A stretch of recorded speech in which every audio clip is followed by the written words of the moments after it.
Good evening, campers, and welcome to Retro Playback. I'm Commander Exorcist, and today we're taking a look at Star Trek 25th Anniversary. This is the PC version of this game. However, if you were alive, a kid, or for me, I was a kid, but if you experienced the Star Trek 25th Anniversary, it was a global celebration. There was a television special. It was an age of Star Trek. And there were movies coming out, and this game, the Star Trek 25th Anniversary Edition game, was on just about every gaming device that you could find. There was a PC version. There was a Nintendo version. There was a Game Boy version. So all of the major consoles, and any way you could play a game, this game was there. Now, this game doesn't have much of an intro. Once we get started, it's going to jump straight into the kind of a recreation of the original series introduction. So that's kind of why we're stuck here on the start screen, so that I can kind of do a little bit of an intro, just a few minutes to talk about the game and kind of discuss what's going to happen. So Star Trek 25th Anniversary. Star Trek 25th Anniversary is actually part of a series of games. And this is the first one. And then there is a sequel that came out a few years later, both developed by Interplay, and it is called Star Trek Judgment Rights. And the way these games are set up is they are point-and-click adventure games. They are pixel games, so some beautiful, beautiful pixel art and animation and voice acting. These games are fully voice acted by the original Star Trek cast. So they got the cast together, hundreds of thousands of lines of text that they read and recorded and stuffed onto a tiny CD-ROM. And the technology is very impressive. In fact, for Judgment Rights specifically, there is a video documentary that came with the collector's edition. And it goes through the making of the game and the voice acting and all of the little pieces of a video game that come together to make a cohesive story. And that's what we have here. That's what this is. Star Trek 25th Anniversary is a point-and-click pixel adventure game broken out into several episodes, just like the show. And so what I'm going to do is I'm going to play the game. Now, this is going to be a unique playthrough on the channel because I've never played this game before. My other retro playbacks, most of them, I've played that game and either beat it or came close to it and have fond memories. The only memories I have of this game is seeing it on the shelf, seeing it everywhere. It was always for sale at Electronics Boutique and or Walmart or wherever, usually stuck beside Judgment Rights or Star Trek The Next Generation of Final Unity, which is also another amazing Star Trek game. So I never played this game. I tried the game on NES at one point, and it didn't catch my attention. So the Star Trek The Next Generation NES game where you pilot the Enterprise is an excellent game. It just never really got to me. So I kind of know how this is set up, and I don't know exactly what's going to happen in this game. So this playthrough is going to be kind of a joint effort. So my audience here, you guys watching, thank you for watching. Thank you for participating in this Let's Play Retro Playback. And before I get started, I got a plug. Don't forget to like and subscribe if you like this kind of content. My channel is, at the time of recording this, is a mix. Primarily, my main game is Elite Dangerous. So I record regular videos on Elite Dangerous, but I also do Stellaris. I have some other space strategy games that I go back and forth. And then I do Let's Play of retro games. I can't believe they're called retro games. I mean, I remember when these games were brand new. But I play retro games. And so that is an opportunity for me kind of to rekindle my childhood and share some of the adventures that I had and some of the things that shaped who I am as a gamer. So I think that's enough of the rant. That is good enough for the introduction. And let's get started and let's play Star Trek 25th Anniversary. Let's get to it.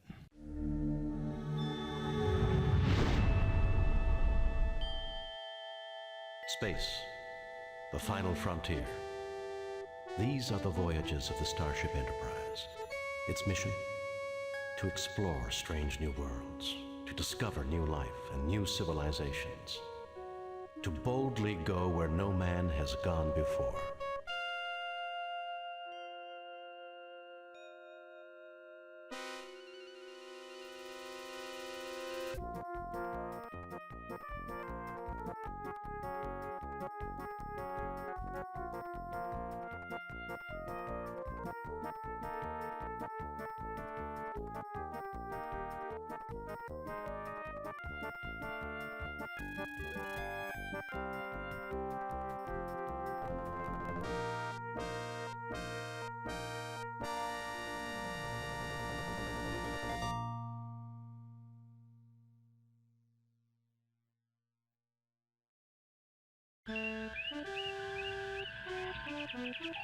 Demon World.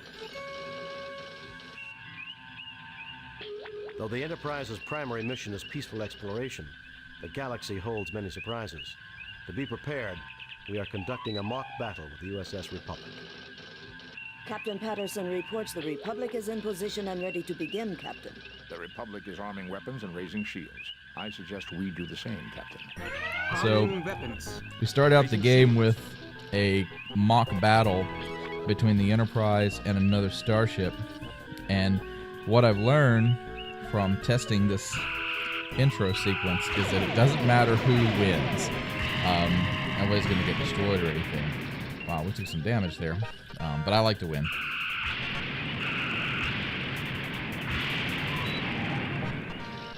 So, doesn't matter who wins. It's really just kind of a friendly competition. I think it's more of an intro to the combat system.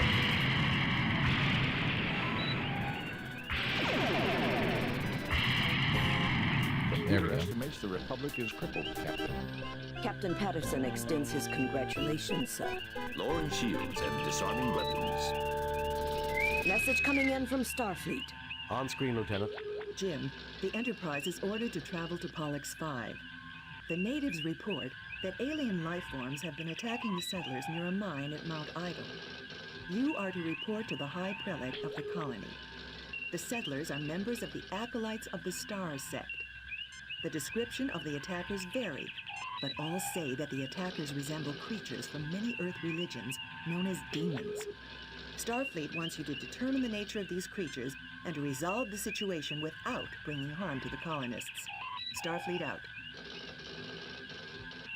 All right, and so we are underway, and we officially have control of the Enterprise. As a kid, this was a dream come true. So we have complete control. We can talk to the different crew members and do different things, which we're going to need to in order to solve some of the mysteries and complete some of the quests. But these games were really interesting because they came with kind of a special type of DRM. And so if you open up the navigation map, now she asked us to go to Pollux. There are no labels on any of these star systems. And that's kind of the DRM aspect of this game. And I mean, it's a little bit of an effort, but you actually had to have the physical map that told you what these stars are in order to be able to select the appropriate location. Because if you pick, this is not Pollux. This is Pollux right here. But if I was to click here, it would actually take me to a combat scenario with either the Romulans or the Klingons, and I would not be able to win that. So, nice little DRM feature that they had for these games. But we are going to be flying to Pollux, and let's see what's happening with the demons. We have arrived at Pollux 5. Got to enter standard orbit. Entering standard orbit. And so now, just real quick, I want to show a couple of things. So if you hit C, it brings up there's a computer interface, and you can look up certain things. And the computer actually has a lot of these like little articles and fully voiced, as you can hear. We're not going to read all that. So yeah, and this game is fully voice acted. So everything we do is going to have the actual actors from Star Trek, the original series, portray their characters. But for now, we actually need to beam down to the planet's surface. Mr. Scott, You have the con. And let's see what's happening with the reports of demons on this planet.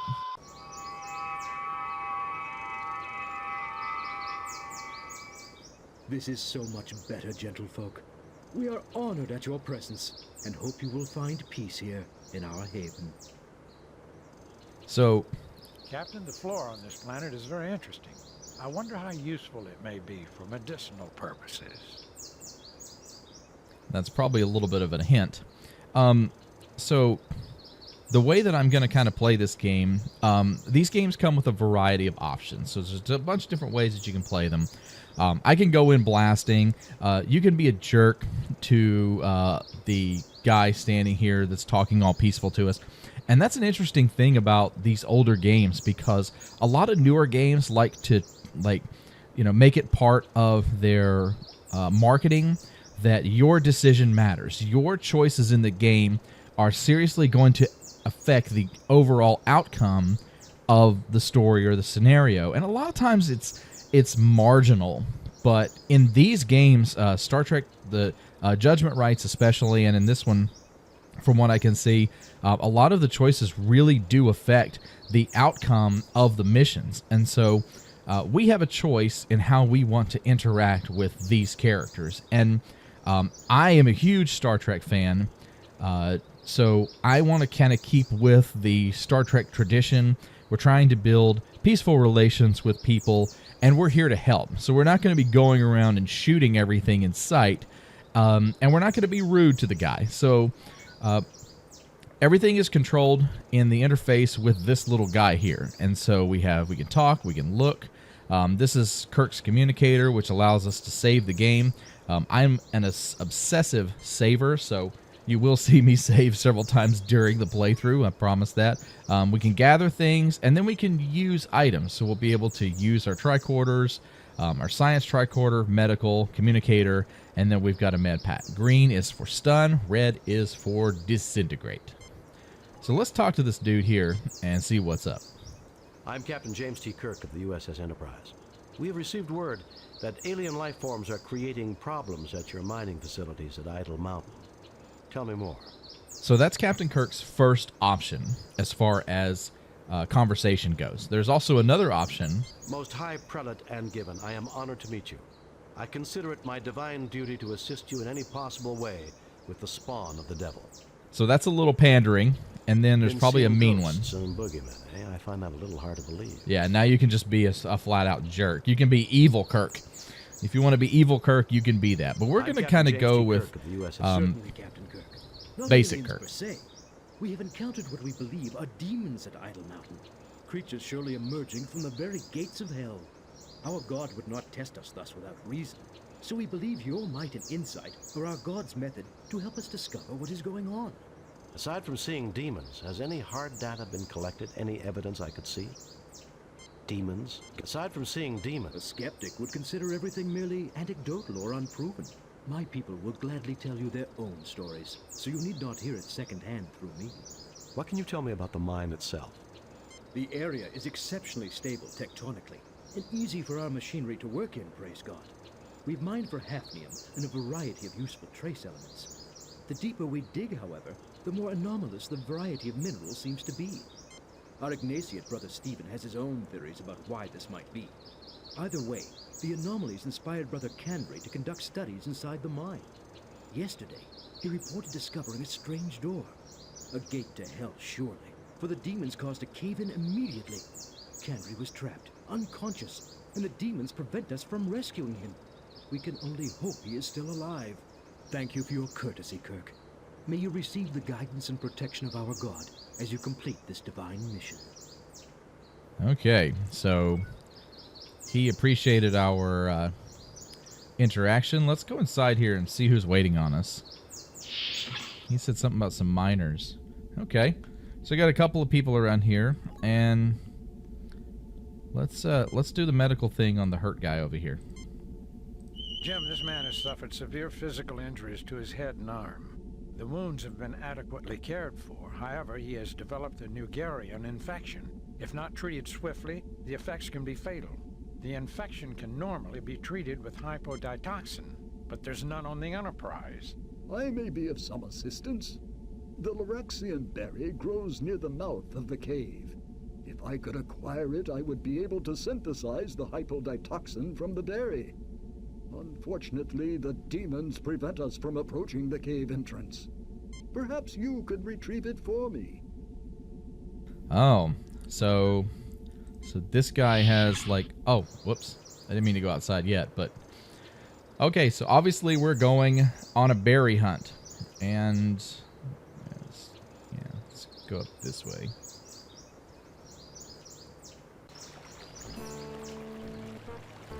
Oh, whoa.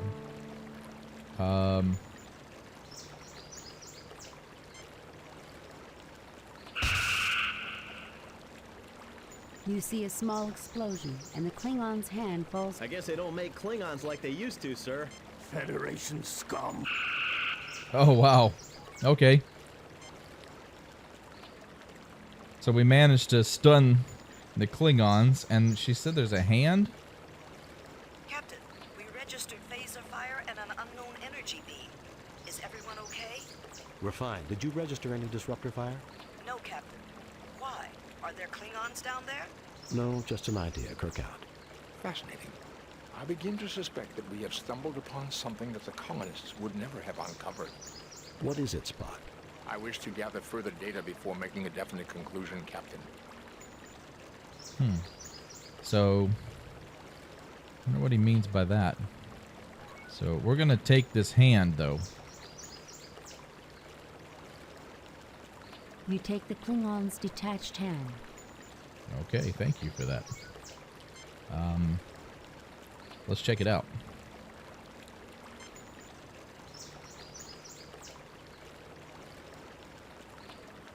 Oh.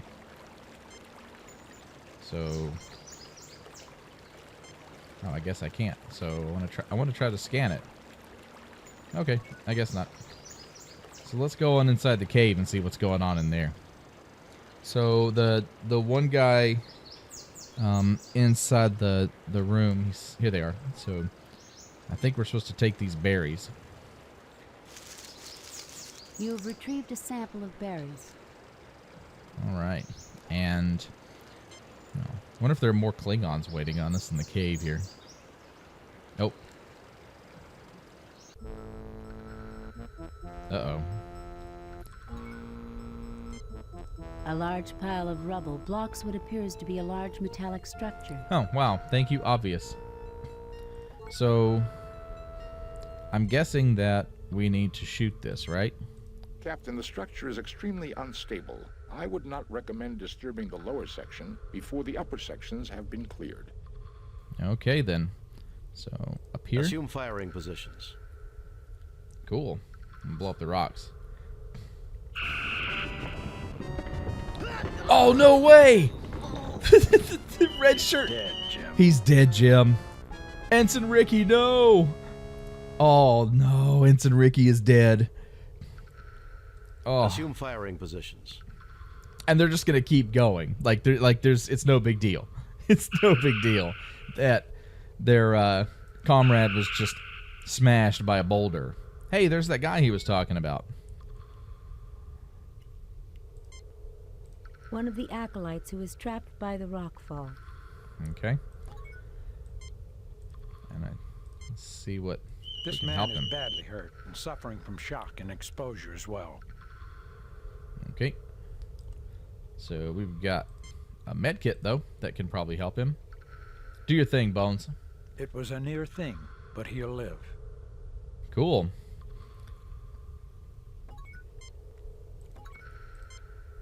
Oh, thank you, kind souls, for saving my life. Let me rest here for a little before returning to report this miracle to Prelate Angiven. All right. So...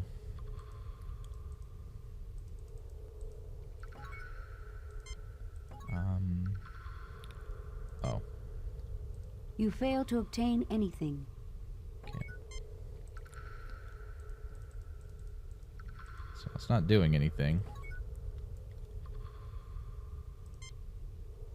This looks like some of the hand security panels on the Enterprise. Hand security, huh? All right. What if...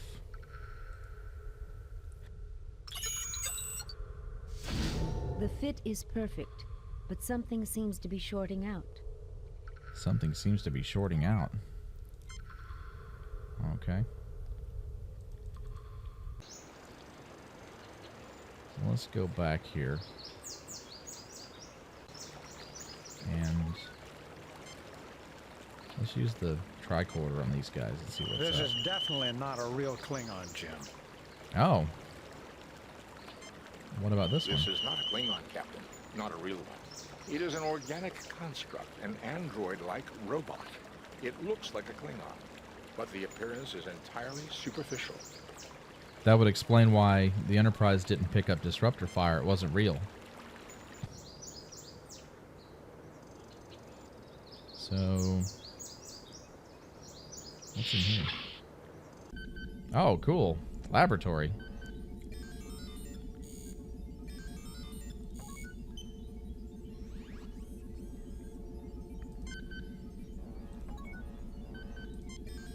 An antiquated molecular synthesizer sits in the corner. I never dreamed that Starfleet would be interested in my discoveries, Captain. But our God often surprises us. Alright, let's see. Didn't you want these berries? The settings on the Ardak 4 have already been adjusted. Just simply place the berry in the machine and the hypoditoxin will be synthesized. Oh, okay. So you gotta do this. The machine synthesizes a quantity of hypoditoxin. We've got to get this to Brother Chubb as quickly as possible, Jim. Yeah. I want to look around first, though. A multi-purpose workspace with fine, well-worn tools and equipment close at hand. An old-fashioned computer. It appears to have some type of simulation running. A glass-fronted display of mineral specimens, including a meteorite, a few fossil shells, the skull of a cat-sized alien animal, and a very encrusted twist of metal. So... The glass case is locked. Is that your case, dude? You get no response. I never dreamed that Star...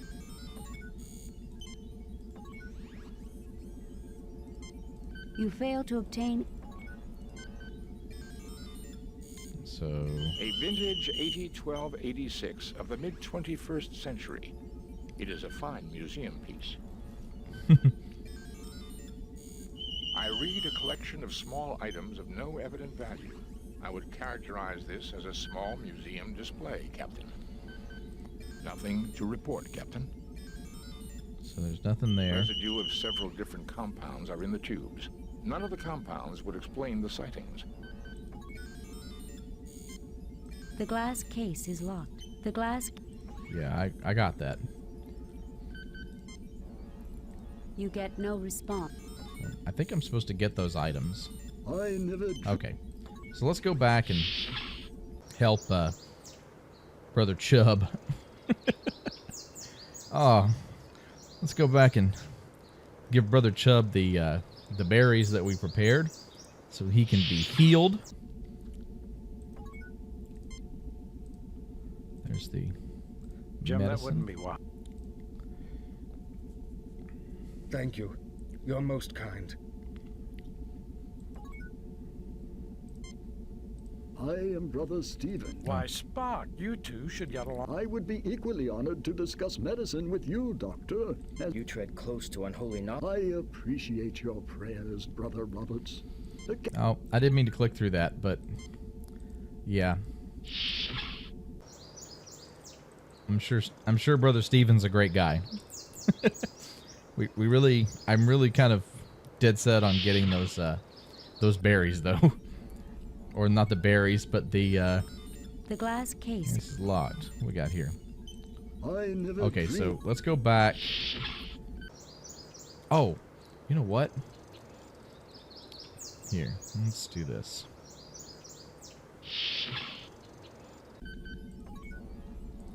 So... Mr. Spock, see what you can do about that hand. The android hand is damaged. That's why it won't open the doorway. This machinery is delicate, but I have managed to repair the circuitry. Delicate? It's their way of saying it's old.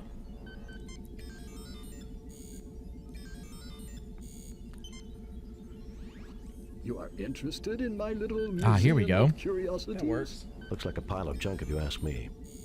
We don't want to be rude, Kirk. Yes, tell us about these things. I enjoy talking about these treasures. Shall I go into mineral specimens, meteorite, fossil shells, skull of a small alien animal, twist of metal, or would you rather move on to something else? Mineral specimens. Let's do skull of a small alien animal. The skull of a modern Silati, the largest creature native to this planet, about the size of a house cat from Earth.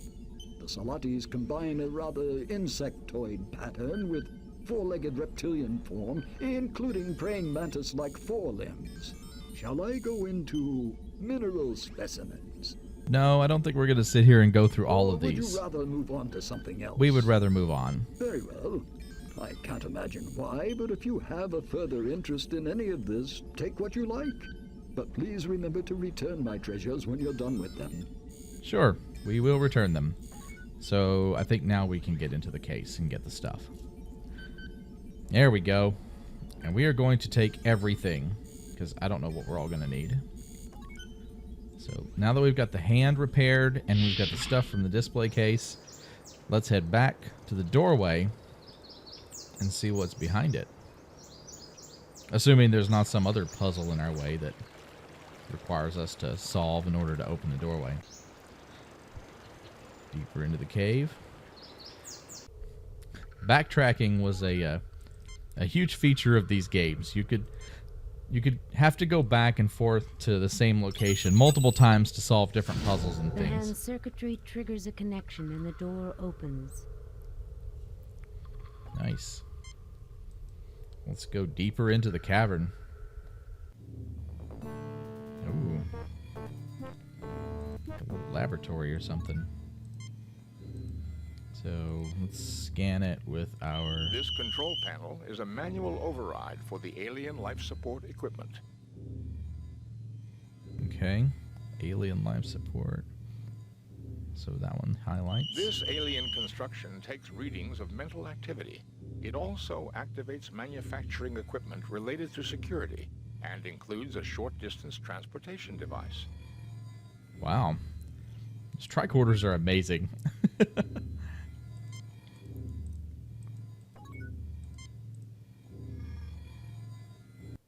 Okay. I think that's... There we go.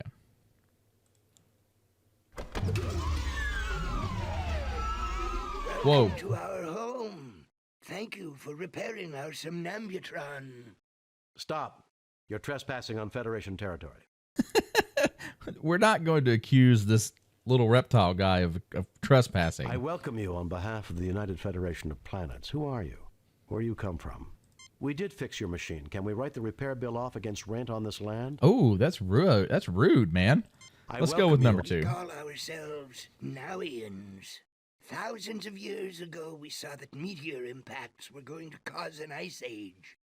We created this huge underground shelter to preserve our race, keeping us in suspended animation until the planet had recovered.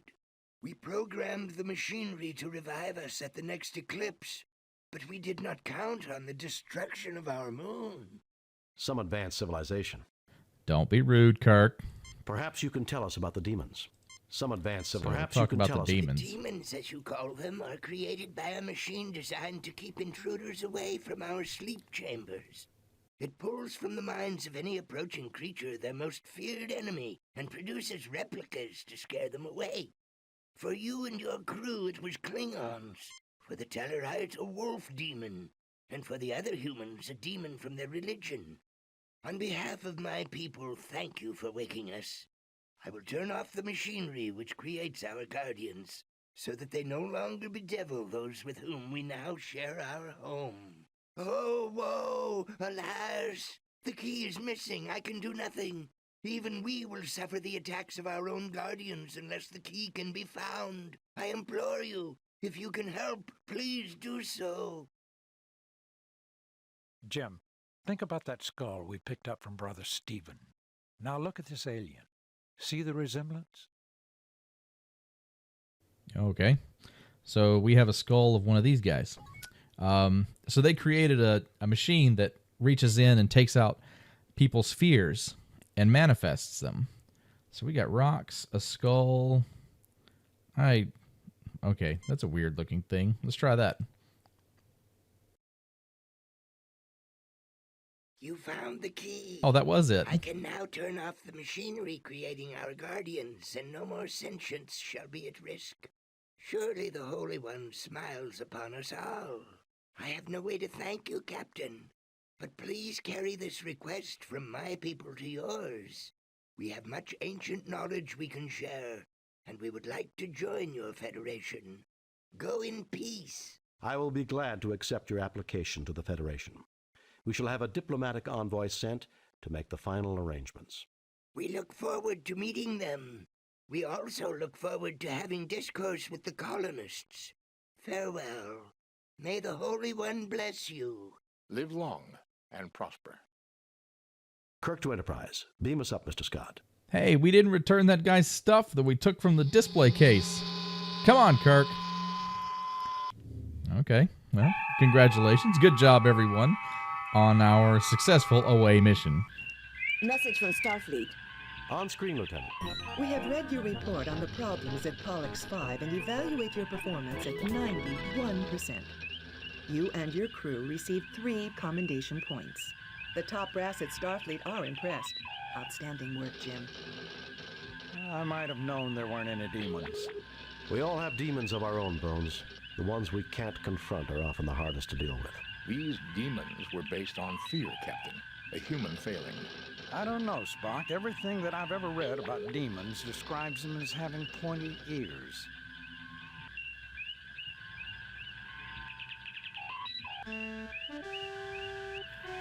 And here we go with Episode 2, Hijacked. Message from Starfleet, Captain. On screen, Lieutenant. The USS Enterprise is to report immediately to Beta Myamed. The USS Masada has failed to report as scheduled. Determine nature of delay and take whatever measures are necessary. Set course for Beta Myamed, sir. Okay, so Starfleet has ordered us to the Beta Myamed system, so let's go check it out.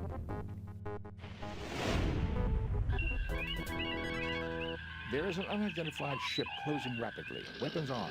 And Message coming in, sir. On screen, Lieutenant. Leave the Beta Myamed system immediately. You're Lassie interfering in a Captain. Lassie Oh, I know who this is. Okay, this should be interesting.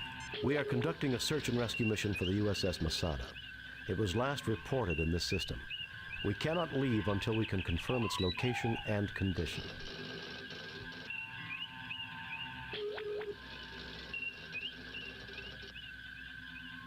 So be it. You have been warned. Prepare to die. Oh, Shields. we're gonna fight. Arming weapons. Where is this guy? So much for peaceful exploration in Star Trek. Where is he? Here he is. I think this is Burdell. The Lassie. He's an Lassie pirate that causes the Enterprise some serious trouble. the enemy ship's initial intercept course was from the last known position of the Masada. I suggest we orbit the planet for a closer sensor scan, sir. All right, so he is fleeing. Disarming weapons. Lowering shields, Captain. And let's enter into standard orbit and see what's up. There she is, Captain. She does not appear to be seriously damaged. Her shields are up and 27 life forms are aboard.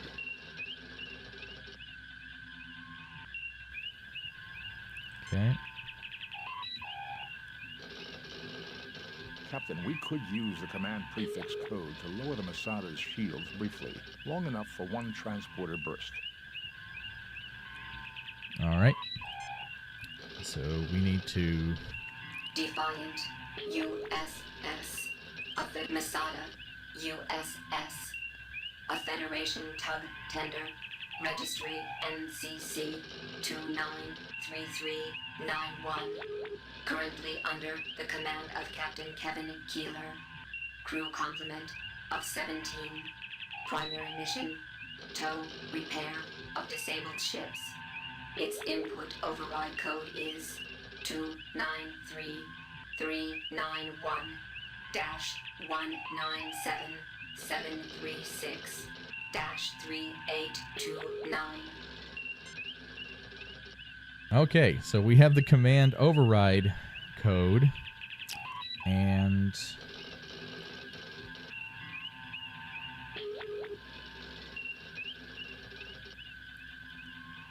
Raising shields. nope. Lowering shields, Captain.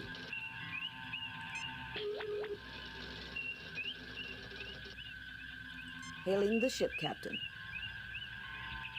Greetings, Federation Imperialists. Oh, wow. I am Elasi Seraph, and I have claimed this ship as a Elasi global Seraph, freedom against okay. Federation tyranny. So it's not Bradell. This is Captain James T. Kirk of the USS Enterprise. You are illegally in possession of Starfleet property. This is Captain James T. Kirk of the USS Enterprise. Listen, Lassie. Hand over the ship and hostages now, or things are going to get very nasty. Yeah, we're not going to threaten him. This is Captain James T. Kirk of the USS Enterprise. Mr. Elassie, it appears that you have found something the Starfleet lost. This is Captain James T. Kirk. Let's do that one. Good, Captain. You have a sense of humor. That will make this much easier.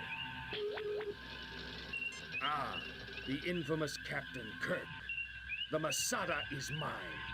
You will release 25 political prisoners I specify, or I will destroy the ship and its crew. The list of those wrongfully imprisoned should be coming over to you now. Data file captured, Captain.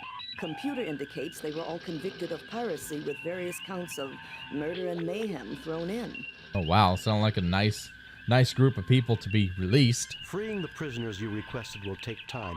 We have to track down their current locations, and Starfleet will have to grant permission to move them here. I will get that started. You should tender a show of good faith on your part. Will you beam over so we can discuss negotiations face to face? We can work together on this, Elassie. How about beaming some of the hostages over? Freeing the prisoners you requested will take time. We have to track down their current So we're going to agree with him for now. What? Lower my shield so you can beam over a war party? I'm not stupid, Captain. We'll play by my rules. So long as the shields are up, Captain, our hands are tied. The Enterprise can overpower the Masada and take her, but the pirates would have all the time they need to kill every one of the hostages.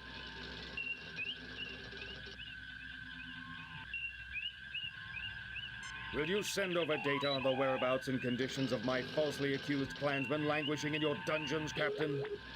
Very well, we'll do it your way. I will put together the data packet. Kirk out.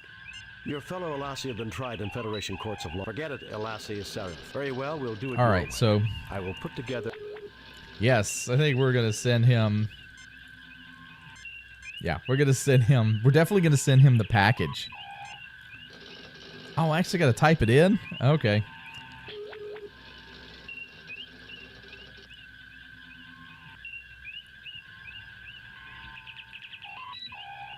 Oh, get this cursor out of the way. 2-9. Sending prefix and Here we lowering go. Masada shields. Let's do it. So now...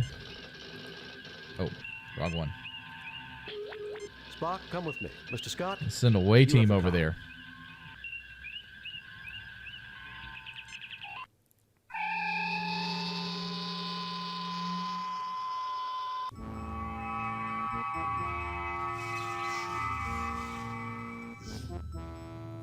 Oh, wow. Hey, we have a new Ensign Ricky. He's back. Back in red. He's not hurt badly. I can revive him. Well, then do that. Oh, I need to tell you to do that, don't I? Thank you, Doctor. Be careful, Captain. The lassie like to set booby traps. If you need any equipment, I've got my tools in this workspace. Oh wow. So let's take whatever's down here, because I think we're gonna need all the tools we can get to save the Masada. You fail to obtain. I just want to check a few of these, because sometimes there's like little things you can pick up. A lot of times in these games, things are not there unless they really need to be.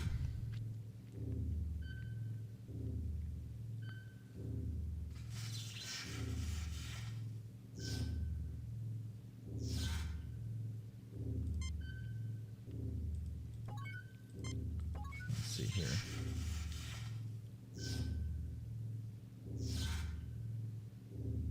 You fail to obtain.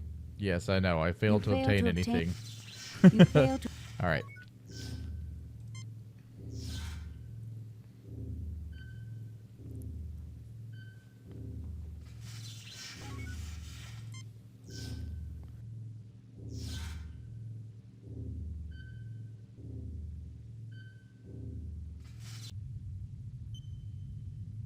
Okay. So there's definitely some stuff here we're going to have to collect. You fail to obtain. Nope. You fail to obtain. Really? There's a bunch of stuff down there. You fail to obtain.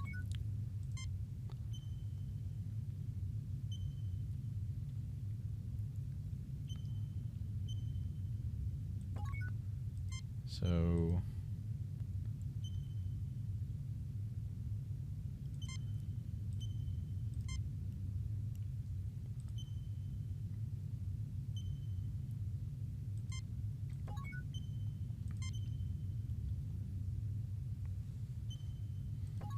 I think we are supposed to... Nothing happens. No, nothing happened because I'm not done yet.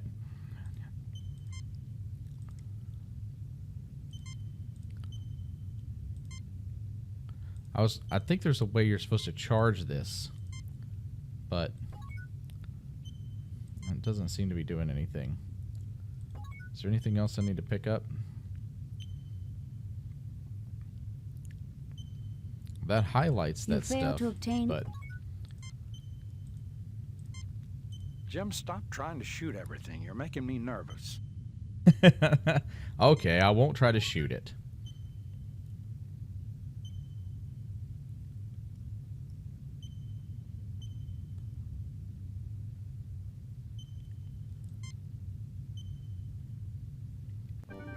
Oh. Guards. Hey, what are you doing here? We're here to zap you. That's right. Nice.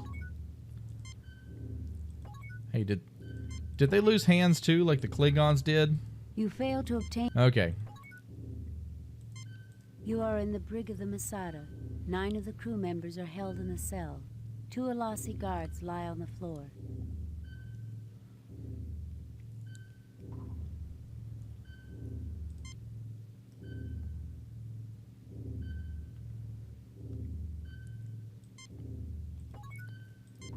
The crew is tired and has elevated signs from extreme stress, but they will survive.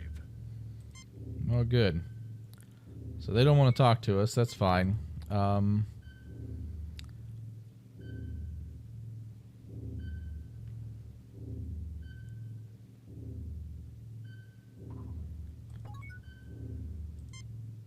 just a security officer, sir.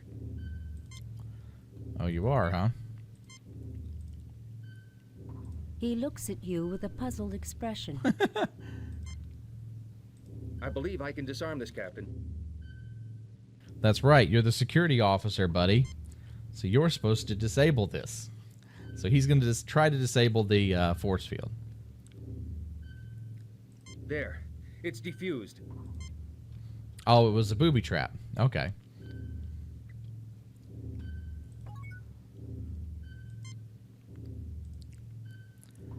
Let's let them out.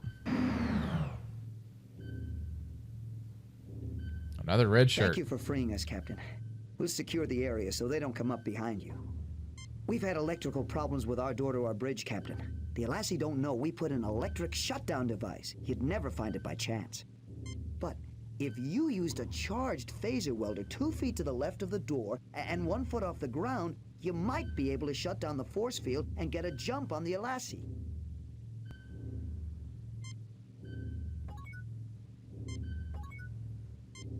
All right, so let's try this again. I think it... Phaser welder is now charged. There we go. Okay. So...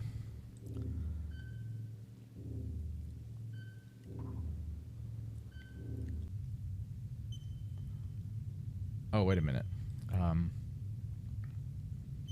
We still got to get everyone out of the cell. Oh, nice.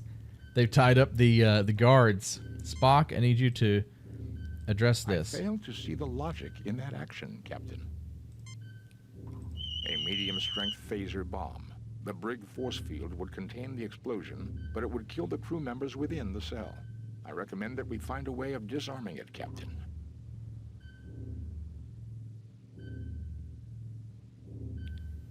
Okay. A medium-strength... I kind of wanted you to do that. What about our security officer? He looks at you with a... Okay. A medium-strength...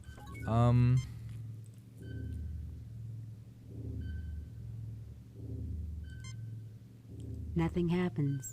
Yes, nothing happens. Maybe one of these things. Nothing happens. Okay. The muffler. Nothing happens. I don't think that. I don't think the phaser welder. So let's see here. That's just the same. That's the same thing he did before. You fail to obtain. You fail to obtain. Any Yes. So.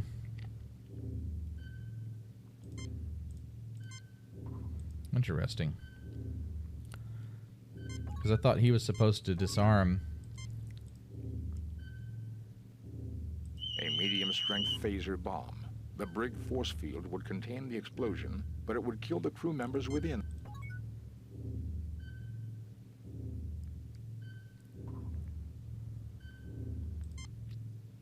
Thank you for freeing us. You better take the bridge before they suspect anything is up. You'd better hurry up, or they'll catch on, sir.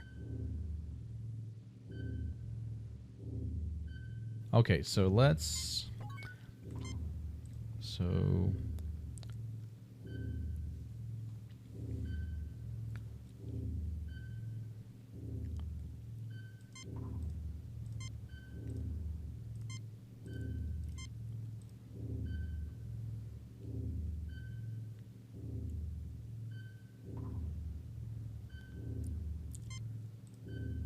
I think that does it.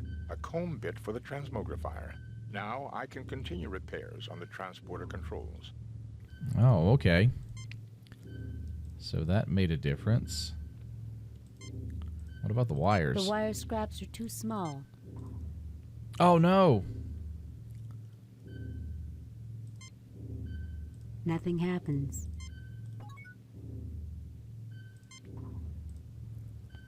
A medium-strength...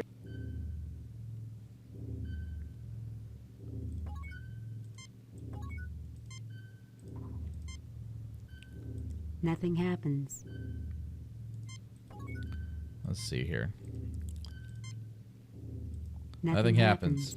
Let's go back to the transporter room real quick, because he said something about fixing the transporter.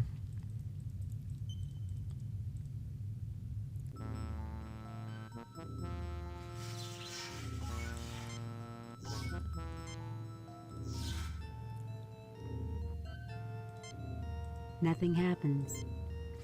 Nothing happens. You fail to obtain anything.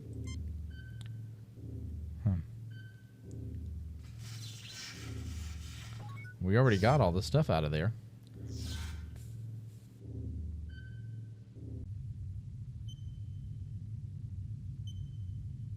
I'm a little bit lost. Let me give myself a moment here.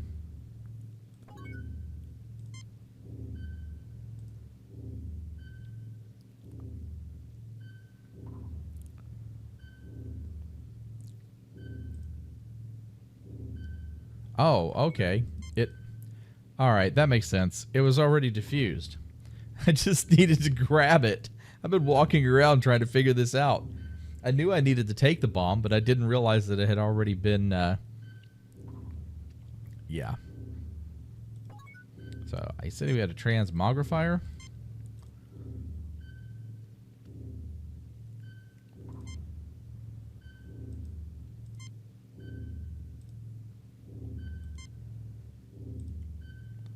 Okay.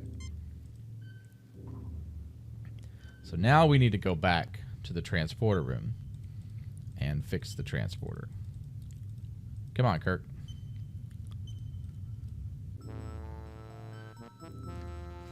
A little bit of ominous music here.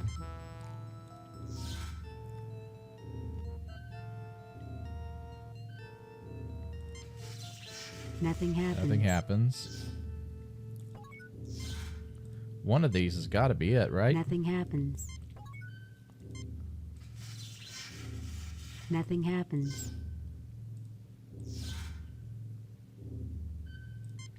Nothing happens. So it definitely is. I mean...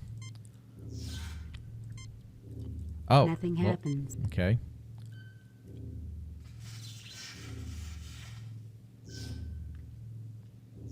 Captain, I need to find a bit that will fit into the transmogrifier before I can go further with this. Oh, does that work on the transmogrifier? The parts fit together satisfactorily. Oh, okay, got it. Oh. There we go. Now we can use it. Just missing a step here and there. I attach these here. Now, all I need is a spare length of wiring. Well, we just happen to have a spare length of wire that we pulled out from under that booby trap. The controls are set for just inside the bridge door, Captain. Okay. Mr. Spock, you're a genius. Yes, you are. I wouldn't go that far, Jim. But I do have to congratulate you, Mr. Spock. Now we can really risk shooting our atoms around the universe. Is this really necessary, Jim?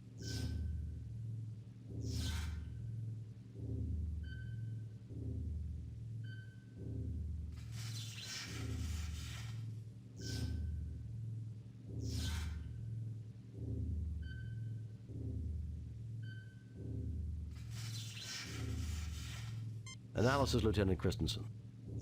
Security analysis, sir. If we transport onto the bridge, we'll have the drop on them. Assuming Mr. Spock has the transporter working properly. Ensign or Lieutenant Christensen, are you doubting Mr. Spock? If we could get past the force field on the door of the bridge, we should be able to surprise them for sure. Since we have a bomb, Captain, we could rearm it, transport it onto the bridge, and perhaps the Alasi will flee into the hallway. Then we could capture them. And any hostages on the bridge will be killed when the bomb goes off. No, Jim, that's inhuman. To say nothing of the possible damage to the bridge controls. Yeah, that's a little excessive there, LT. Really? Okay.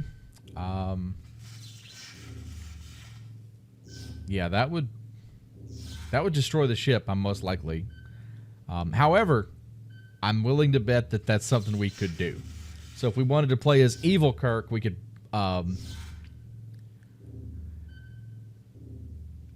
send the bomb into the bridge.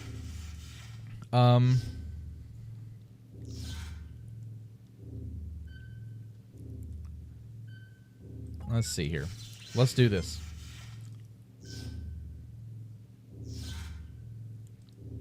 Let's just beam into the bridge. We spent all this time clicking buttons. I'm going to have a word for you, Spock, if we appear inside the door.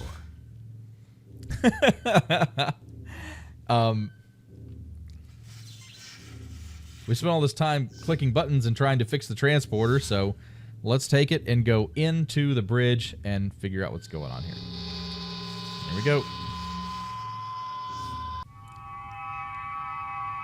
Hello, guys.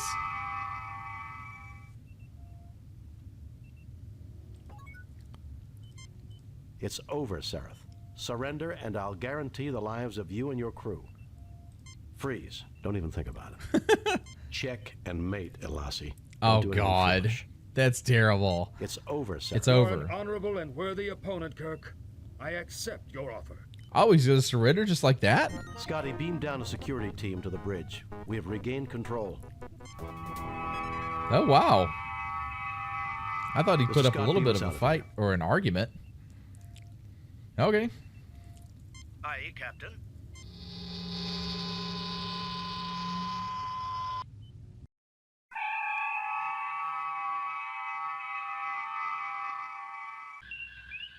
Message from Starfleet, Captain. On screen, Lieutenant. We have read your report on the problems at Beta Myamed and evaluate your performance at 88%. You and your crew received 3 commendation points. An 88% rating. We got the same number of commendation points as the first mission, but we're being rated for something. The top brass at Starfleet are impressed. Outstanding work, Jim. Yes, I think it was good work. Trying to hold a Federation starship captive. Can you believe it? Since we just witnessed that very event, Doctor, I'm surprised you asked. It was a rhetorical question, Spock. That took quite a bit of organization to seize a starship. Think we'll see more of the Elasi pirates? Oh, I'm pretty sure you're going to see more of the Elasi pirates. Undoubtedly, Captain. I suspect they have considerable resources to draw on. So do I. Sulu, take us out of here. Captain of his ship, let's get out of here. Episode 3 here. Love's Labor Jeopardized. Priority message from Starfleet. On screen, Lieutenant. A raid across the Romulan neutral zone has placed Starfleet Research Station ARC-7 in jeopardy. Proceed immediately to ARC-7 and determine the status of the station. Good luck, Jim. All right, so Starfleet has ordered us to ARC-7.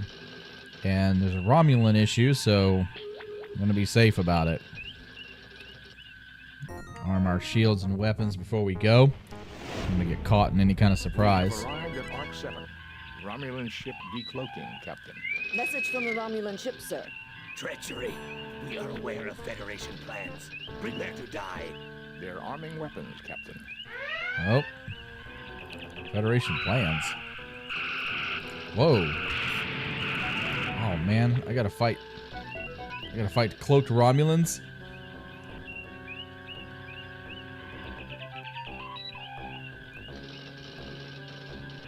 They'll appear right when they're ready to attack. Yeah, there.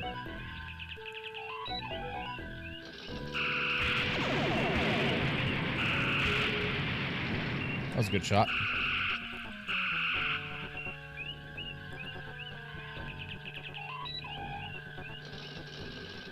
Nice. Oh, they're there. Coming for us. Jim, they're coming right for us. Oh, nice. Got a couple of shots on them while they're cloaked. Yeah.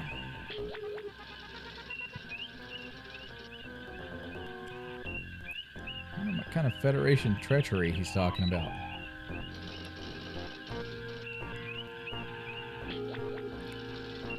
We just gotta wait on them to decloak.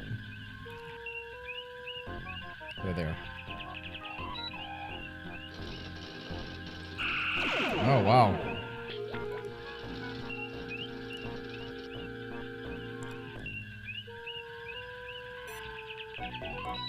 Come on. I always like the OG Romulan warbird design with the actual bird in the bottom. Of course, the next generations were cool as well.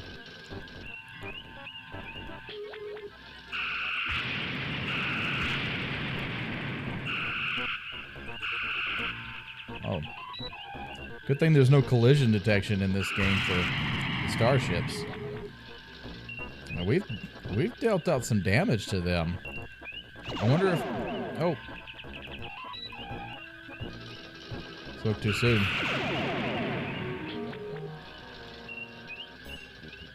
Come on.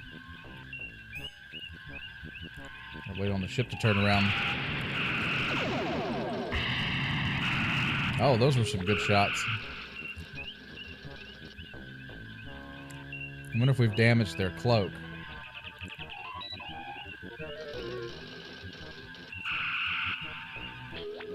They're following behind us.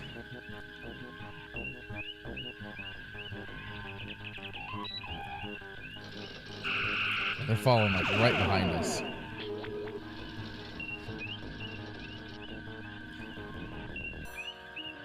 I'm taking a little bit of damage.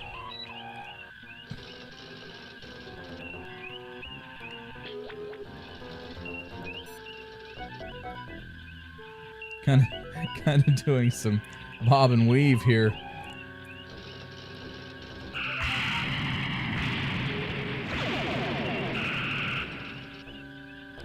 Wow. I mean, they've taken a beating.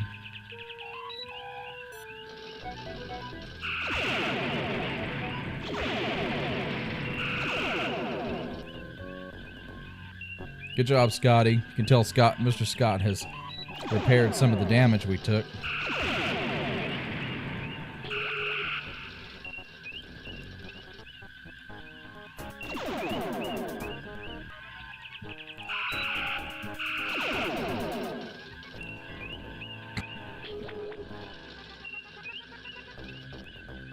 This wasn't meant to be too punishing.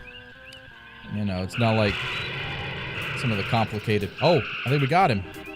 They activated a self-destruct device rather than be captured, Captain. Resuming course to Arc 7, Captain. Oh, wow.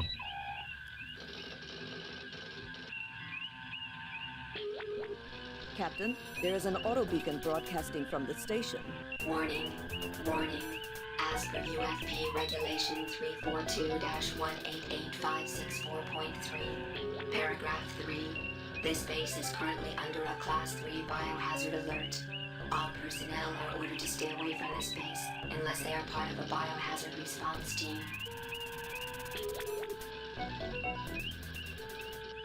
So, biohazard team. Lawrence Shields, Captain. Disarming weapons. But of course, this is the USS Enterprise. Spock, come with me. Mr. Scott, we don't need to listen to those kind of warnings. Let's go over to the station and see what's going on.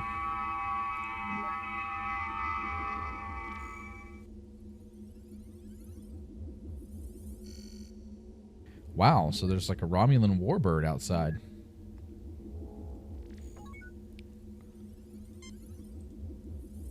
I don't have the proper medicine to cure him, Jim. So we need to use this. The main computer banks of the Arc 7. It looks like someone has recently been rummaging through the main databanks.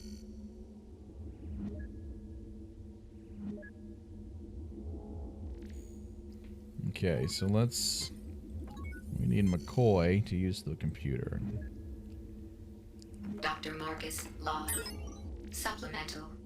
Continued testing of the Ouroboros virus confirms its potential harmful effects on Romulan Vulcan humanoids. As soon as the spill has been cleaned up, we will sterilize both labs and purge the circulation system to make sure no traces of the virus will remain viable. Then all research files must be erased. We must leave no chance that this terrible accident will ever be repeated. Now that's interesting. There's more here. All of Dr. Marcus' research data on the Ouroboros virus. Let me see. Virus growth patterns. Pneumococcal mimic affecting Romulo-Vulcan genotype. Alveoli involvement in... Boy, Jim, this bug works fast. Is this really the time to catch up on your reading, Doctor? Now listen here, you pointy-eared... Gentlemen, I think we have more pressing problems. Jim, there is an appended medical database online.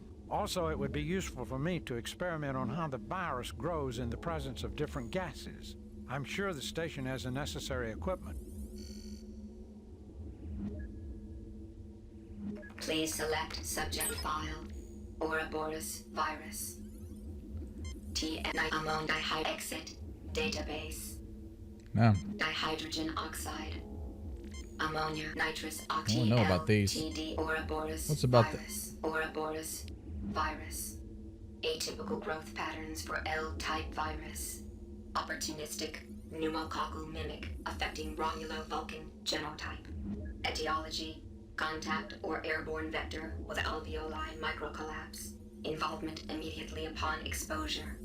Tissue dehydration follows pneumal flooding. Mortality, 0.6 in 1.0 stardates.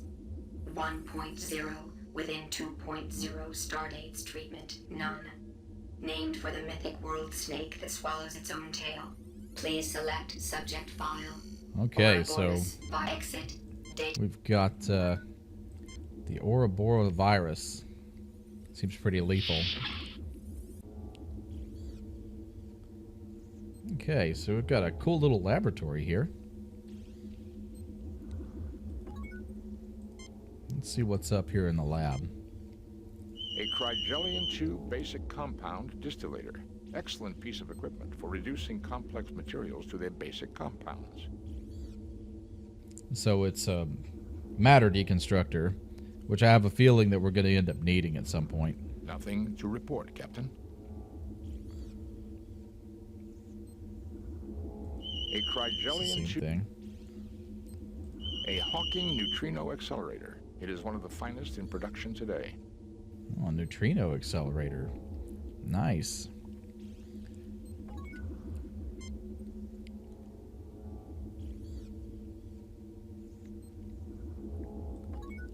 So,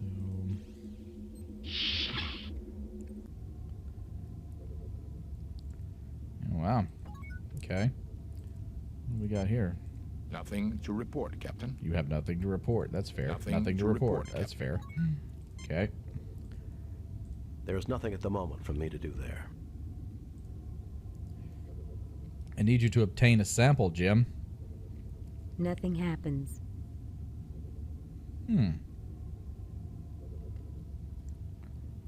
There is nothing at the moment from...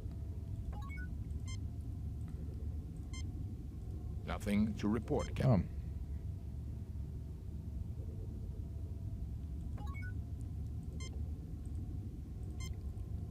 Nothing to report. Nothing to report. Ah, there it is. You take the anti-grav unit. Anti-grav unit. Nothing happens. Nothing happens. What if Spock does it? Maybe Spock can help out. Captain, I see the problem. The gas feeds are turned off. Oh. Is that it? I fail to see the lot. Well, maybe I don't want you to do it, Spock. There is nothing at the moment for me to do there. There is nothing at the moment from... So... Captain, I see the problem. But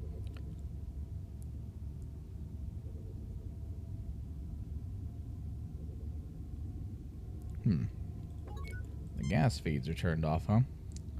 I wonder if that's... Well... Those are here. Oh, I didn't mean to go back out there. So let's go back into the freezing unit. We didn't mean to go back out into the lab. We're supposed to be able to get in here.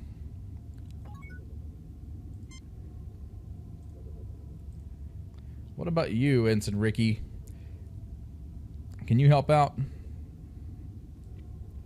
Nothing happens. He looks at you with a... He looks at you with a puzzled expression. Yeah. this is an outstanding... Yeah, thanks, Spock. This room is very defensible, Captain. If things get nasty, we may want to retreat to here. Okay. Hey, isn't that the guy that, like, wanted to beam the bomb into the bridge on the last mission? Nothing happens. Okay, here, let's...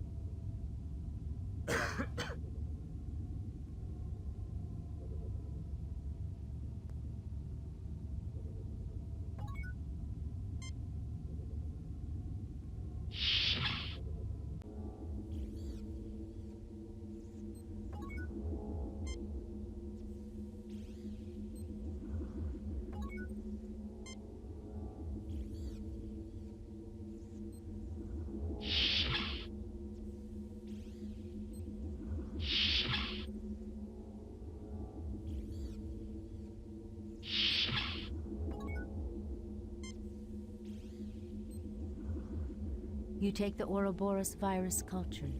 All right, so I was in the wrong spot. I knew I needed a sample of the virus, but I was in the wrong room for it. So, and because I am a good captain, there, door is closed.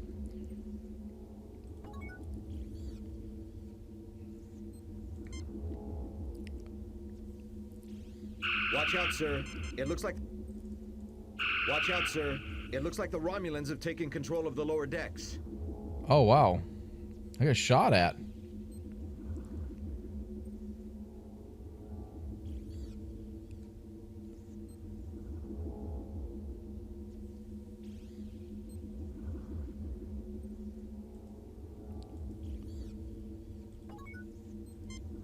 You fail to obtain...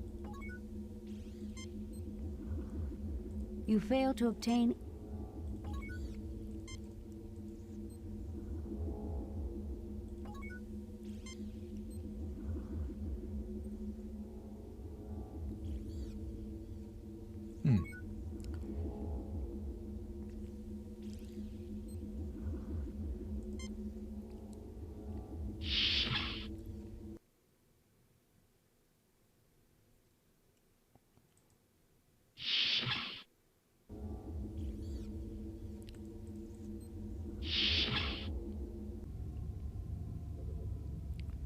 We're back where we were.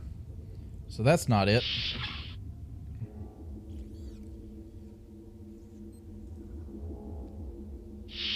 Oh, there we go. This room. Cool. I really love these designs of these rooms. You pick up a large wrench. Ah.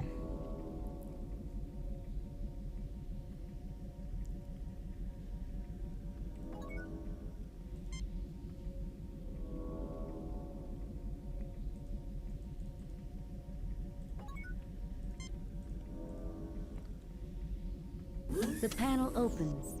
You see a gas tank labeled N2 with its feed lines running deeper into the wall.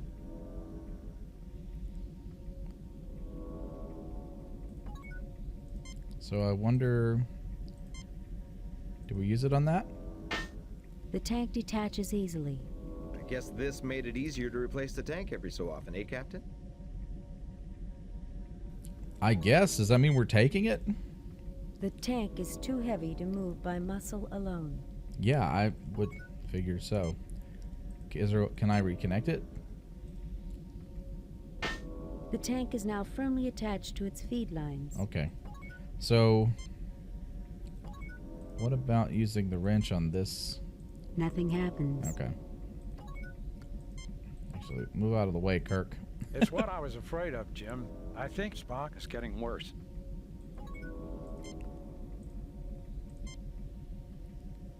Actually, I was trying to use Kirk on the wheel here. There's nothing at the moment. All right, there's nothing for him to do. So let's get back out into the, and then let's go this way into the laboratory area, this place. And remember how we used it on the other tank, I think? Nothing happens. Nothing happens. Nothing happens.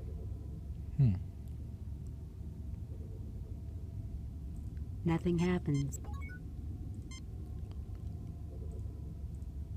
Wonder if it'll do it this time.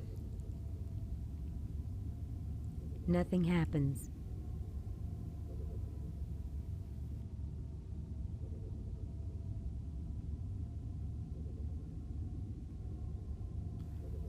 All right. So let's go back. There's got to be something I think we do with the nitrogen tank that was in there. So go back in here.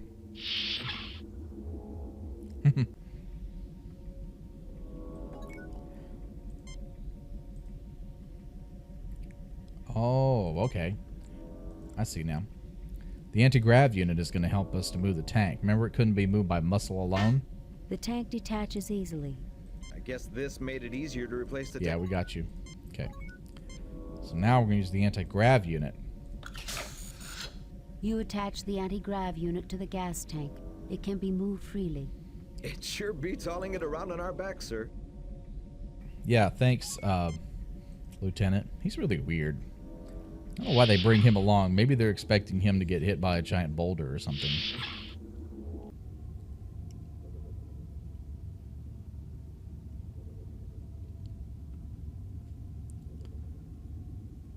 Oh. Forgot. I keep forgetting. Again, these pixel games, point and click adventures, backtracking was a key feature.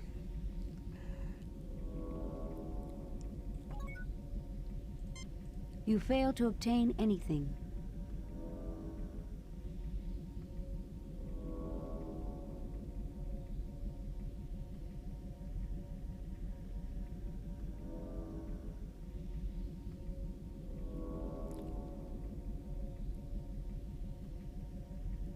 You fail to I thought there was obtain. something I needed to pick up. You fail to obtain. Okay, I failed to obtain anything. I got you. Thank you. I thought there was something else I was supposed to take there. The nozzle is empty.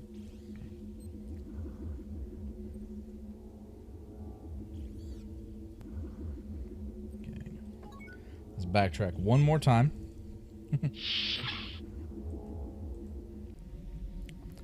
Wire insulation in a panel.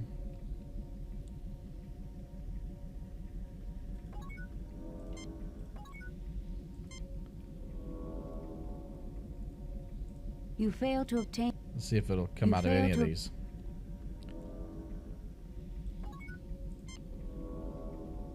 You need something to pry this open. Oh. Can I pry it open with the wrench? Really? The panel is open. You see vast quantities of dust and stripped insulation from wiring repairs made to the console in the past. It's a collection of all the maintenance that they've done. It just kind of fell out. You fail to obtain. I missed because I missed the. There we go. You grab a handful of insulation. A handful of insulation. Okay, so let's go back.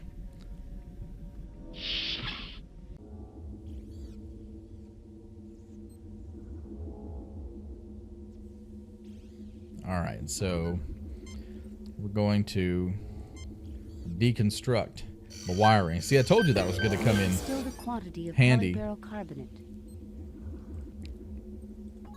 So, You fail to obtain. oh, did I get it? Already have it? Yeah. I was wondering if I was going to actually pick that up.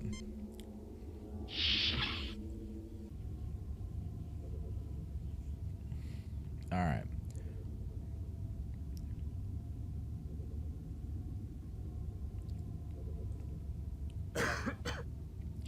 Spock is sick.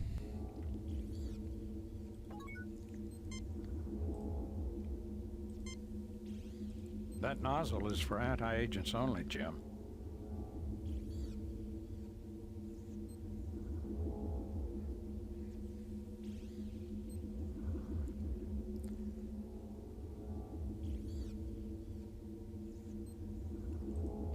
Do I put it back in there?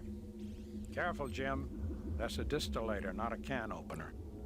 Okay.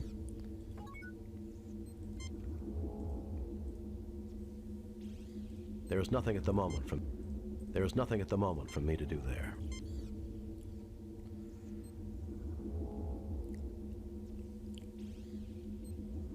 The chamber is empty. There is nothing at the moment. There is nothing Okay, at the moment. So did I? All right, I guess I need to take it back out. You then. fail to obtain. Yeah. This chamber is where virus samples are placed, huh?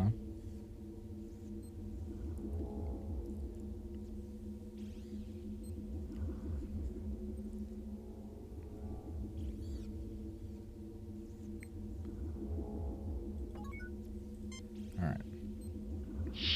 So I think we're ready to do this part. So let's disconnect the O2 tank. Nothing happens. Nothing happens. Nothing What? happens. Oh. Nothing happens. There we go. Clicking in the wrong area. Gas feed is on.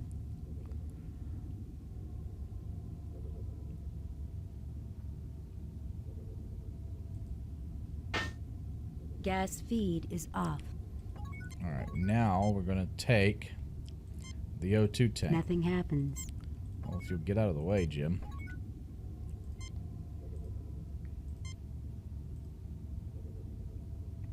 You attach the anti-grav unit to the gas tank. It can be moved freely. Yep. So now we're carrying 2 gigantic tanks around with us. We're going to put the nitrogen tank back where it was. You install the gas tank to the synthesizer's feed lines.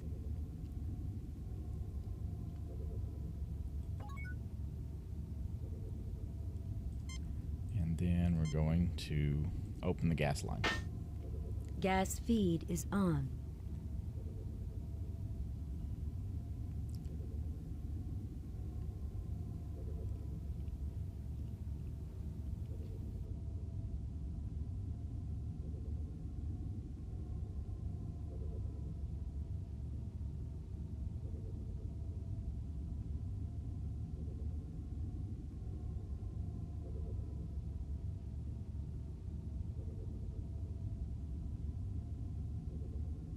So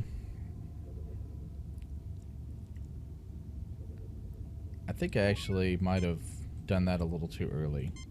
So let's turn this off. Gas feed is off. And we're going to... You attach Yeah, we got it. Okay, so we're going to put the nitrogen back. Now we're going to put the oxygen back.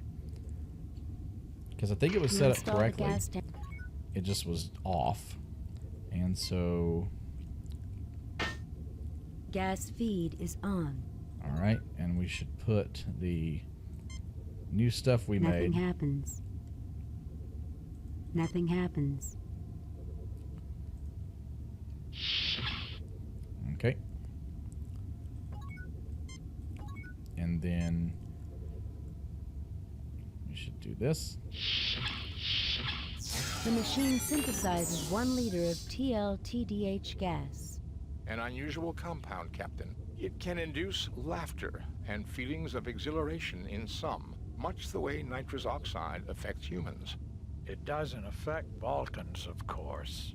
Actually, Doctor, both Romulans and Vulcans suffer its effects. Why, that's just dandy.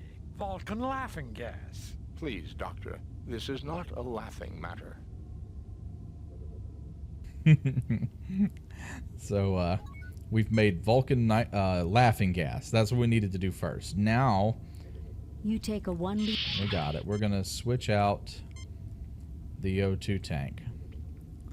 Wow, that's a really cumbersome system. I mean, I get that it's part of the gameplay, but imagine that you were working in a laboratory. To me, Captain. I suggest you concentrate your efforts on the problem. You attach the anti-grav unit to the gas... Like, imagine if you were working in a laboratory and you had to switch out a tank every time. Gas tank to the synthesizer's feed lines. Every time you wanted to do something. That's crazy. Gas feed. All right, so we're going to put the virus sample we got into...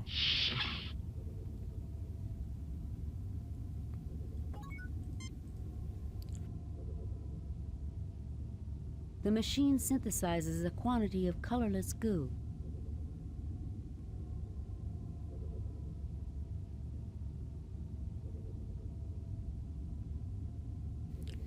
Okay. You're wrong, Spock. Look, the virus culture has been eliminated.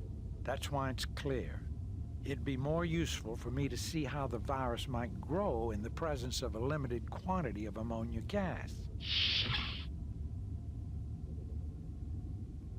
Okay, so I think we got to do it again. The machine synthesizes a liter of ammonia. I hope you don't want me to swab the deck with that, Captain. I think we can set this aside and not worry about it. Well, no, we're going to take it with us. We don't set anything aside here. You take a 1 liter container of ammonia.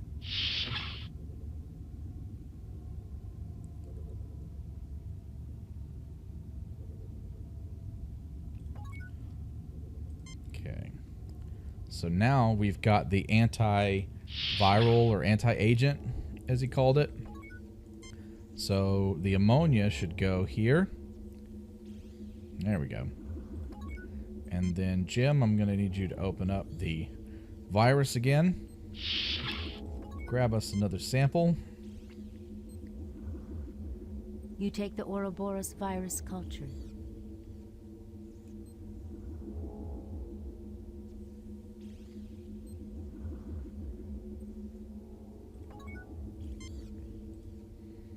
Okay, I'm going to put that in here.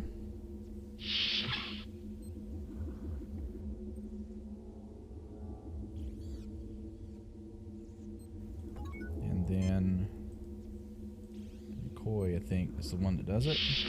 Eureka, this is it, Jim. There's not much, but all I need to do is synthesize some more, and we're in business.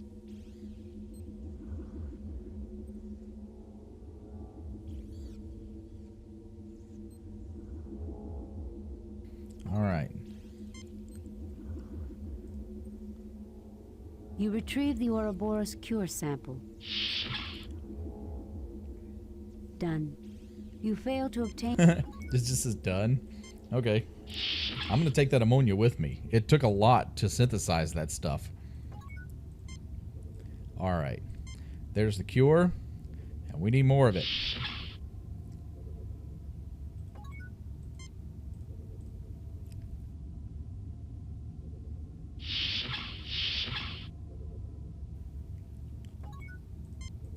Excellent. You take the hypo with Ouroboros toxin cure. Okay, so now we're going to cure Mr. Spock. There, you're now cured. Thank you, Doctor. Finally, a human response. Raises an eyebrow. Yeah, thanks. Like, you know, you were dying and we cured you, and come on, Spock. What about some love for Captain Kirk? I mean, I did a lot of work running back and forth, changing out the oxygen tanks and the like.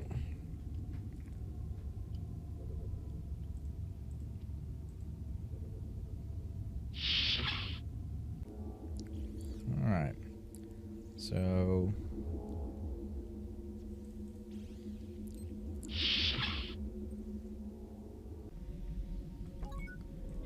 now we're going to do something a little dirty. I'm going to remove the... I don't suppose you'd enjoy the psychological release of a few good belly laughs, Spock. We could open the canister right here, if you like. I would strongly recommend against it, Doctor. So we're going The to... vent is now open. It leads to the lower deck. Yeah, so we're going to flood the lower decks, which are being held by the Romulans, with this laughing gas. And, which... I guess this is it. With a hiss, the Romulan laughing gas billows down the vent. Things are strangely quiet below. Huh.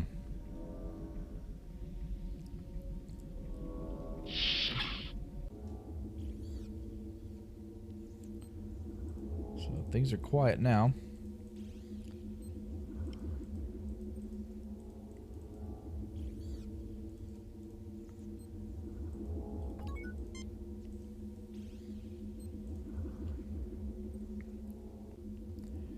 Oh, they're all asleep. They didn't laugh. They're passed out.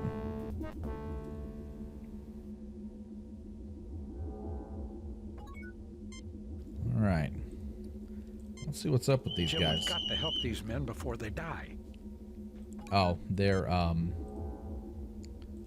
they've got the sickness. All right. Bones is going to heal all of the Romulans. This will be good for our relations with them, I hope. The Romulans stir weakly, then begin to get up. They've all been cured. They're severely dehydrated, but they'll live. We got to them in time.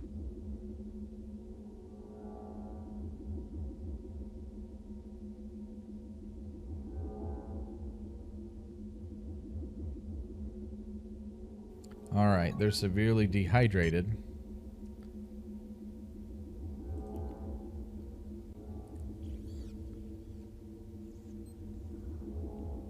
So let's go back here to the synthesizer.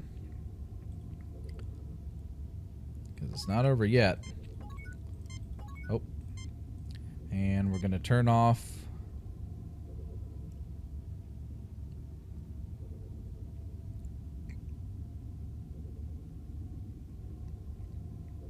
Nothing happens. Turn off the nitrogen. Gas feed. And then we're going to use the anti-grav to carry another tank around with us. You attach the anti-grav. And we're going to put the oxygen back in its place. Because now we need to synthesize water. You install the gas tank to the... So that we can help the dying Romulans. It sucks. They're not even going to care. You know, they're going to just... Oh, well, you guys helped us in Death to the Federation anyway. But at least we're going to try. The machine synthesizes a liter of pure water. A clean drink of water, but I don't see its application in the context of our difficulties, Captain. Come on, Spock. Don't you know what we're going to do with it? You're the scientist. You take a 1 liter container. Dehydration. You know, water. All right, let's go and... let's go back down and give them some water.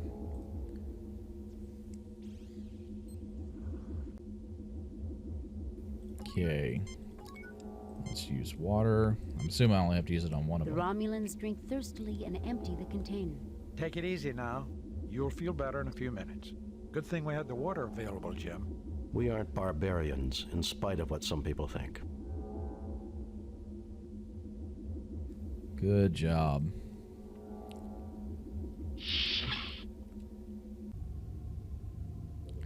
Oh, wow.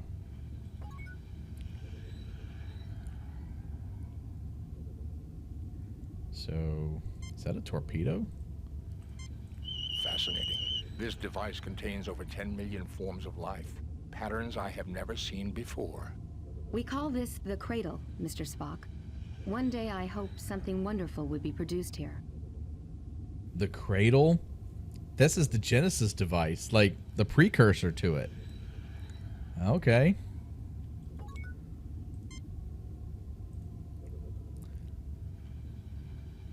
Let's free the hostages. Wow, the Genesis device is here. Thank God it's you, Jim. I'm so glad you came. Yeah, hold on a second, Carol. We've got to heal the Romulan over here. The Romulan Preax stirs weakly, then begins to get up. He has been cured. He's severely dehydrated, but he'll live. Yeah, like they're all dehydrated. Oh. We need to, we got to go back one more time. That's kind of weird. We have to synthesize one more bottle of water. If I'd have known there was a second Romulan, a second room with Romulans, I'd have went ahead and synthesized it automatically. There we go. Come on, Jim, give us some water. The machine synthesizes clean drink. And you keep saying that, Spock, but you take a 1 liter. I thought we had already kind of explained to you why we were using water. Man, that virus must have really got to him. So let's go downstairs.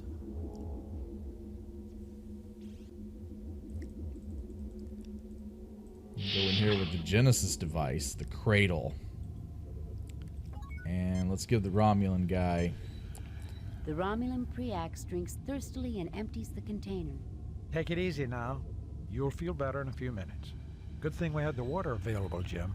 We aren't barbarians, in spite of what It's some the might same think. thing you said earlier.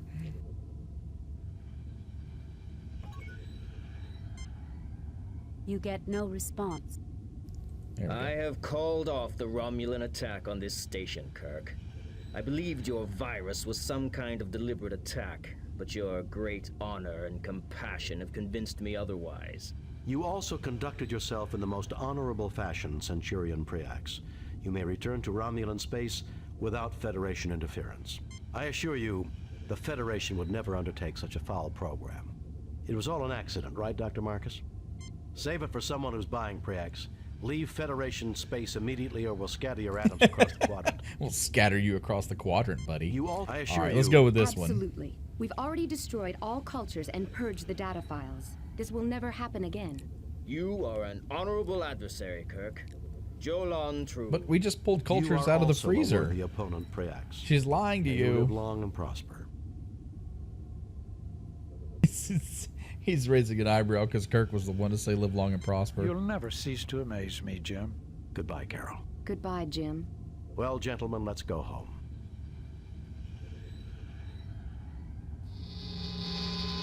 Good job, everybody. Another successful mission completed. We have saved Arc 7 and the Romulans. Message from Starfleet. On screen, Lieutenant. We have read your report on the problems at Arc 7 and evaluate your performance at 90%. You and your crew received 3 commendation points. The top brass at Starfleet are impressed. Outstanding work, Jim. I wonder if I'll see Carol again. Well, if you don't, you can always drown your sorrow in some Romulan ale. That's illegal, Bones. Tell that to the Romulans, Jim. I found a whole case they brought on board the Arc 7. It'll never replace Scotch, Captain. That it won't, Mr. Scott.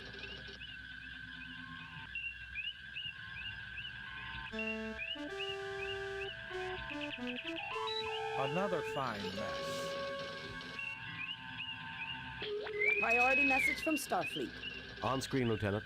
We have reports of an undetermined number of Elasi pirate ships in your sector. You are ordered to proceed to the Harlequin star system immediately and investigate. Starfleet out. Okay. All right. So, let's set a course for Harlequin. This should be interesting. We have arrived at Harlequin. 2 Elasi ships approaching the Uh-oh. site, Captain. I'm also picking up an ion trail from a small ship, probably a scout. It left the sector just as we arrived. It appears likely that we interrupted the pirate attack on the scout. Message from the Elasi captain, sir. We'll show you what happens to those who come between us and our prey. Here we Prepare go. to die! Raising shields. Arming weapons. Oh, we interrupted something. We're up against 2 this time. Oh, God.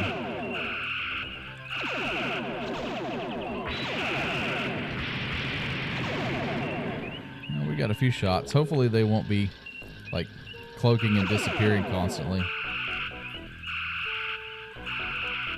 There we go. Well, the Enterprise is taking a little bit of a beating. That's good. I mean, not good, but good that she's capable of it. Damage up front. Oh.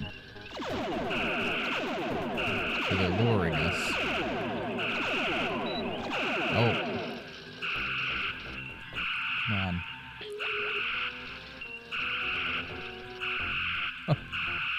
Oh, wow. Every one of those.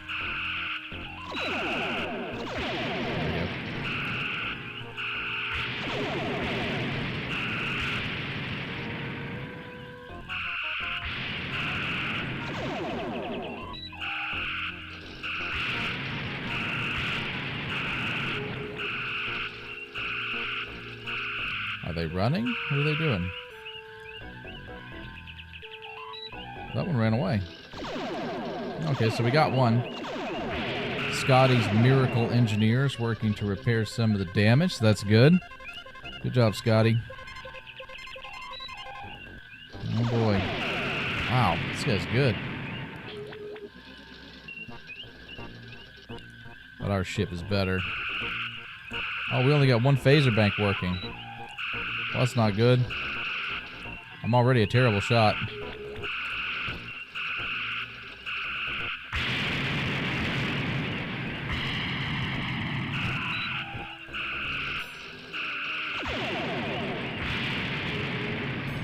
I think he's turning to run. Yeah, I think we got him on the run. We did it. We did it. Nice. The ion trail of the scout ship leads to the Harappan system, Captain. Picking up the subspace signal, sir. It's very weak. Patch it through, Lieutenant. Enterprise? Is that you, Kirk? Friend Kirk, I can't believe they sent Oh, you no. to rescue me. That sounds like... No, please, say it isn't. I have a visual signal now, sir. You've come to help me, Kirk. You've got to help me. I have had a terrible misunderstanding with the Alasi traders. Traders! They're out to kill me, Kirk. Fancy that. No, see here, Kirk. I sold my Mud's Miracle Degrimers in perfectly good faith. A little sideline work, you understand. Now they won't leave me alone. No. They're tracking me again. I can't send coordinates. You have to come protect me. I'm a registered ship with the Federation. Mud out. I'm afraid his ship is registered, Captain, and regulations require we respond to his distress signal.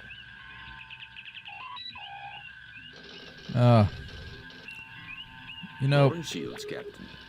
I'm not really sure, but sometimes I feel like I'm the only person, or one of the only Star Trek fans that really doesn't like Harry Mudd.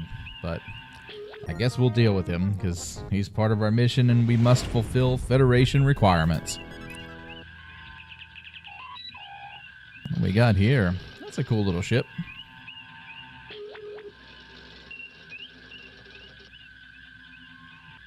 The Harappan system is binary, with a neutron pulsar in the vicinity causing difficulties with our sensor readings.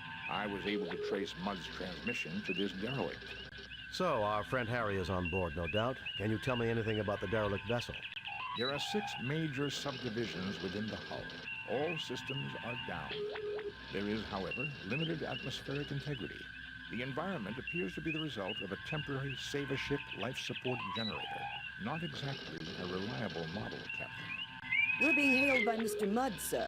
Captain, you came. I'm touched. Harry, I have to be touched in the head to have anything to do with you. How's your lovely wife, Stella? That was a dirty trick, Kirk. However, you'll be glad to know I let bygones be bygones. If the Enterprise will stand by and fend off any pirates, I'll just finish my salvage operations here and be out of your hair. Computer records document that you filed notice that there was no salvageable value here, and that the ship was a common passenger tug. Did I say no value? Minimal, Captain, minimal. I meant nothing looked promising when I filed the report. We both know my judgment isn't always perfect. I would say your judgment is never perfect, Harry. Perhaps we should beam over and judge the situation for ourselves. Ah, that isn't necessary, Kirk. I can handle... Harry, relax. We're old friends. We'll understand if things aren't picked up and looking neat. Kirk out. Feel the same way about when friends come over to visit the house. Okay, so let's go over and see what Harry's... Come with me. Mr. Scott, you have the con. What Harry's got going on his ship. This should be interesting.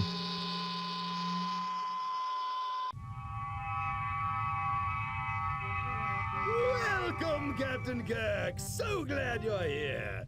The Alazi have been terrible trouble to me. Well, you're terrible trouble to me, Harry. Tell me what this is all about. I happened upon this ship not long ago, and dutifully registered as salvage, mind you. In the hold here, I discovered one of these devices in that box over there. When I tried one on a wall, it floated off the grease and dirt. Perfect for cleaning, near as I could see.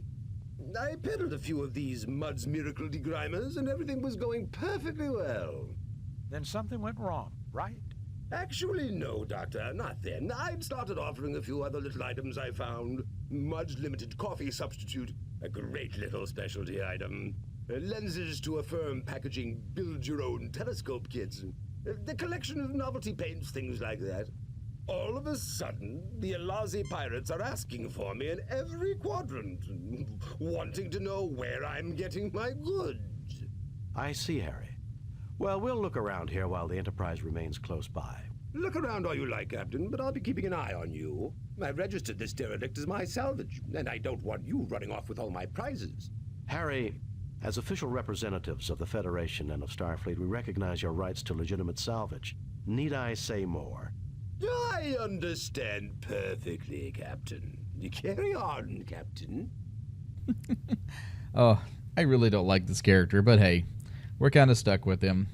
All right, so wow, there's a lot of garbage laying around here. I'm gonna take, I think we could take one of these spheres. Done. Oh, done. Okay.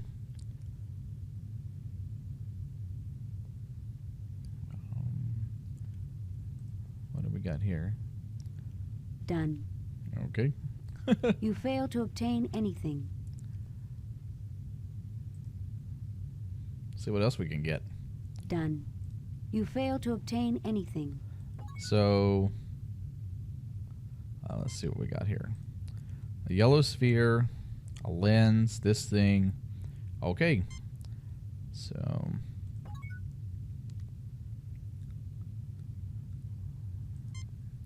the lens, he said it was a telescope. These two things fit together like they were made for each other. Oh, maybe that's because they were. So let's try it. Whoa. Well, now I think we know why the Alassi pirates were so interested in finding out where Mudd was getting these. That's a weapon. Or at least I think it's a weapon.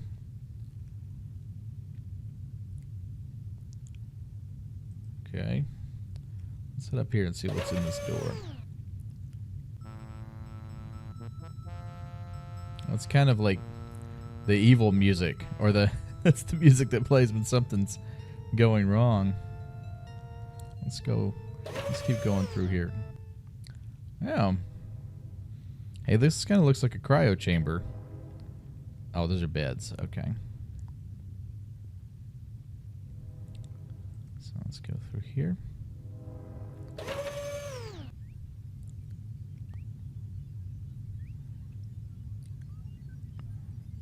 Cool.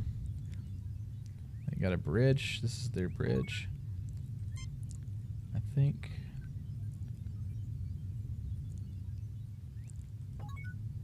So I want Spock to analyze their control panel so we can figure out what's going on. This is clearly the control center for the ship, Captain. I cannot deduce much information, but I do observe two things. Go on, Mr. Spock.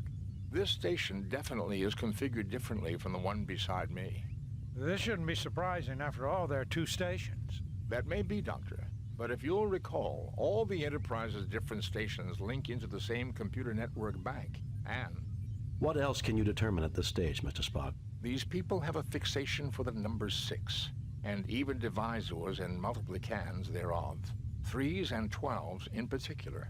I believe this may be the necessary first clue to understanding the aliens. So they like the number 6. That's going to come in handy, I'm sure, later on. Oh, we came from the north. Okay. So let's go back into sickbay. There's Harry. What are you doing, Harry?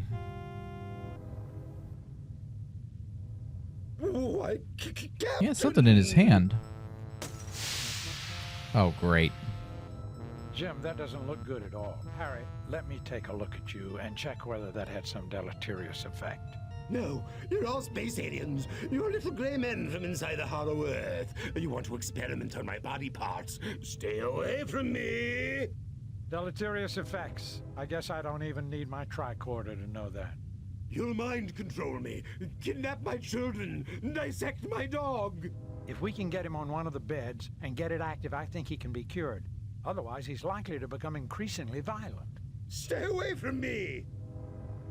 He's, his head is spinning around 360 degrees.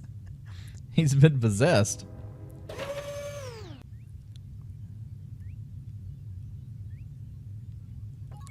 So, hey, what is this thing, Spock? It appears to be a view screen, much like the one on board the Enterprise.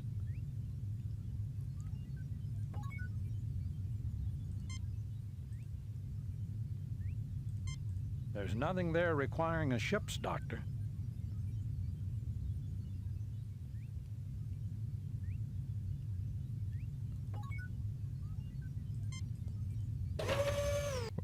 That's not what I wanted to do. I want to go back here to the bridge. I think there's another room over here. Yes, there is. Okay. What are we doing, Spock? What do we got? This seems to activate the ship's computer bank control node. Given the aliens' predilection for multiples of 3, it may be possible to use our tricorders to decipher the information carried in these data banks. That would be quite a find, Jim. This is an alien race unknown to us, and they are certain to have knowledge new to us. Were the universal translator available, this would be simple. With the Enterprise out of range, that's not an option, Mr. Spock. What else can you do? I believe if Dr. McCoy and I conjoin our 2 tricorders, we may be able to process enough sample data to get a basic understanding of the aliens' computer system. This will completely tie up both our tricorders for an extended amount of time, however. He said conjoin. Okay. So Spock's going to use his tricorder. And Bones, we can use our medical one. Let's see what happens here. Both our tricorders are now working on basic processing of the aliens' computer data system. The tricorders are not the equal of the universal translator, but we should be able to retrieve basic information and get an insight into their culture and life systems. I don't believe we could have gotten even this far had we not deduced their fixation on base 6 mathematics and aesthetics. The tricorders are again available for general use. The alien ship's computer data is now accessible from the ship's library. I believe I have downloaded enough information to our tricorders to enable operation of most of the ship's controls, Captain. Ooh, so our basic understanding of their math has given us access to the ship controls. Cool. Hey, let's do this. This should be fun. You download major portions of the alien library onto the yellow spheroid. Ooh, cool. So what now, Spock? Now that we got access to more data. Not all topics will necessarily be available, Captain. Nor do I believe we can get full details on all data. The tricorders could only do so much processing. It would be worth our effort to locate the central data banks for delivery to the Corniforos Life Sciences University, I believe. To say nothing of fulfilling our mandate to seek out new life and new civilizations. I'm receiving data now, Captain. Most internal and external functions are controlled from the bridge. These include engineering, navigation, communications, and sensors. Weapons functions are controlled from the weapons room. I have found an entry on an experimental long-range weapon booster recently installed, named the Wyos weapon. It does not alter the power of the primary weapon systems, but it does increase the range at which those weapons are effective. I believe I can produce a picture of a member of their race, Captain. By all means, Spock. Look at their physiology, Jim. I think this explains the Lashaeans' fascination with 3s and 6s. It should be no surprise that physiology affects mind and behavior. I would say a 6-fingered, 6-eyed people would naturally develop their sciences and arts around base 6 numerical systems, just as I observed on the bridge. Medical knowledge is comprehensive and lifespan is extended considerably over archaic expectations, with maintenance of quality of life. Interesting data here about the 6-eyed vision processing in the brain. Their eyesight must have been excellent and almost 300 degrees around. So like humans are base 10, base 6. All right. So let's go back to the bridge. And we're going to have Spock sit down again. I can't make anything of these controls. I got my characters mixed up. This is the secondary station. With the limited understanding we now have of the library computer data, these controls can now be activated. Available are sensors, navigation, engineering, done, sensors. So let's go through these and see what we find out. The Enterprise is in combat with a number of Ilassi pirate ships half a parsec toward the neutron star sector. I read debris identifiable with the pirates, but they continue to harass the Enterprise. Sensors. Oh, so our ship's in combat. The computer reports this ship is incapable of navigating anywhere at all without major repairs. We are definitely dead in space until the Enterprise returns, Captain. Sensors. Engineering. The engine pods are damaged, but still generating power, Captain. Sensors. And done. Yeah, we knew they were still generating power. So There is nothing at the moment for me to do there. Whoops. There we go.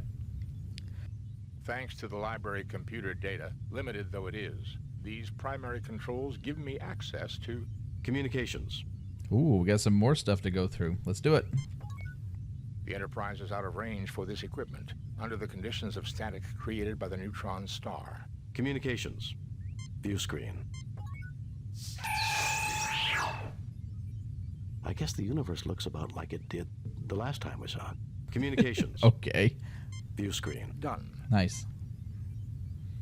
So we can finally see out. Let's see. All right. Let's go back to Harry. See if we can help him now that we've got some knowledge of the alien stuff. So let's see if Vulcan neck pinch maybe can calm him down a little bit.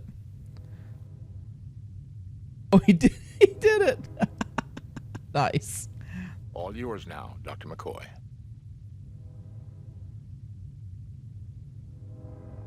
All right. As much as I would really like to leave Harry Mudd here, I guess we'll have Bones cure the guy. The volatile chemicals have evaporated over the time the derelict hung in space. I need to refill the capsule dispenser for the bed to activate and effect a cure on our friend Harry here. So I'm guessing that means you need I to... certainly see nothing there calling for a ship's doctor. Oh, so I'm guessing somebody needs to come over here. I fail to see the logic in that action, Captain. All right. Jim, these look like the capsules we might use in a hypo. I wouldn't recommend experimenting with them, though. Alien physiology or not, you can never be sure what unusual chemicals will do to the human body. So, but... Jim, these look all like right, I got that part. Small containers.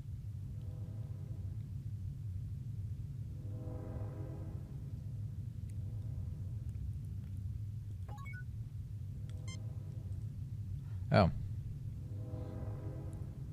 I guess Spock wasn't the one that was destined to get the liquid.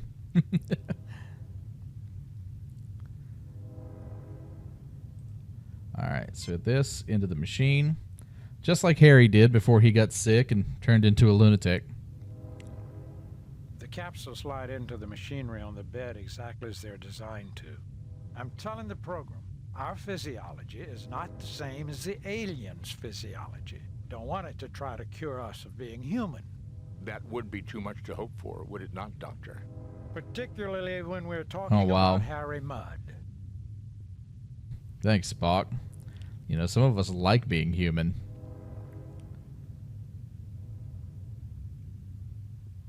All right. Come on, McCoy, do it.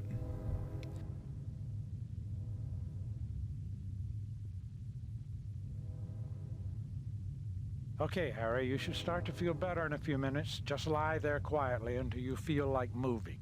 Oh, give me something for this headache, Doc. A herd of Amari tree elephants landed behind my eyeballs and did a mating dance. All right.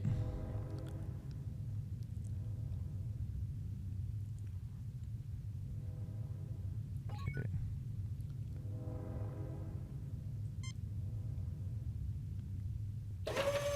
Let's see here. I think we got to go back to that room where we... Here we go. Oh, he's up and messing with things already. I see you got this machine to work. I tried to get it up and running for the longest time. Yeah, and stop messing with it, Help Harry, yourself, jerk. Harry. Knowledge is for everyone. No, it is not. Get away from that this instant, Harry, or I'll shoot you where you stand. Yes. Help yourself, Harry. Get away from that this... Whatever you say, Yeah. Captain. Get away. Are you serious? Oops! Mud, do you know what you just did? That knowledge was priceless, and you've just destroyed it forever.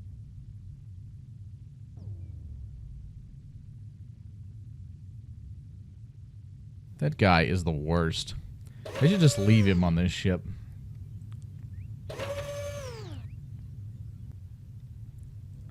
So we gotta go back this way.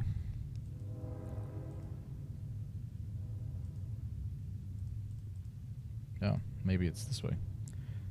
One of these ways leads back out to the entranceway we came in.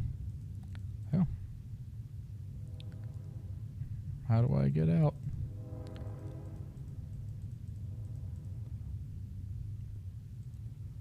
Wait, really? I need to get out of here. I can't be stuck here.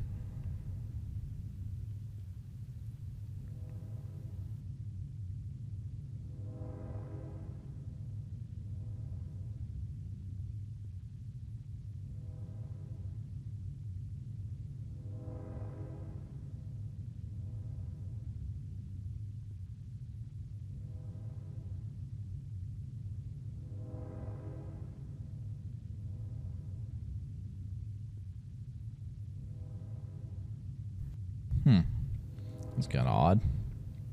I thought we came in over here.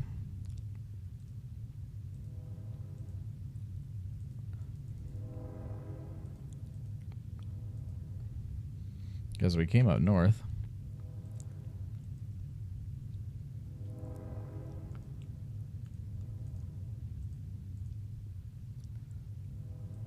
How strange. It's always something with these games. Like, the puzzles can be easy at times, but sometimes the most basic stuff, like getting stuck in a room. Let's go back to the bridge for a minute.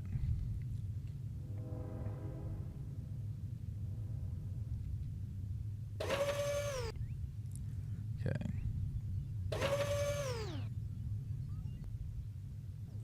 Yeah. We didn't come through here. Yeah, there shouldn't be... Wait, what's this over here? Is that a doorway? Oh, it doesn't... It just takes you back out to the bridge. Okay.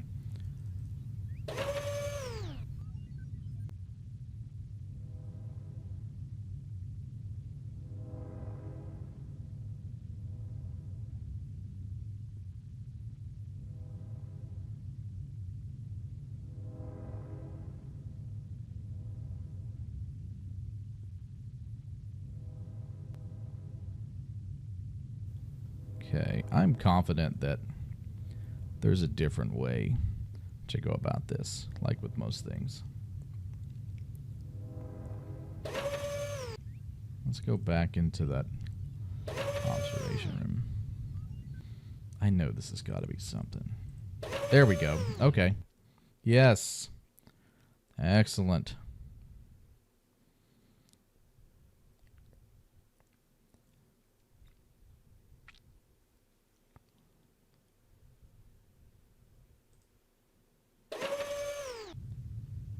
There's Harry again.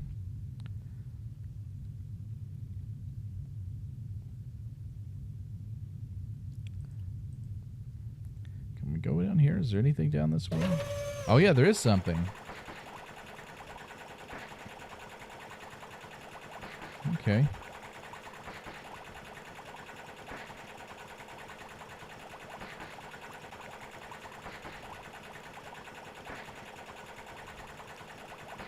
Cool. Kind of like a laboratory or something.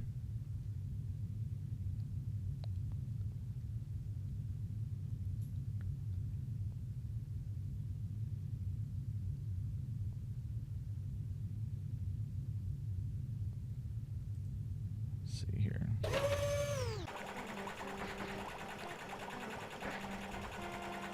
Can we go any further? Hey, wait. Captain, you wouldn't have seen my multi-purpose duver anywhere? I need to, fix something. No, Harry, but I figure it's probably where you'll find your lost marbles. Ooh. Yes, I've got it, but you can't have it.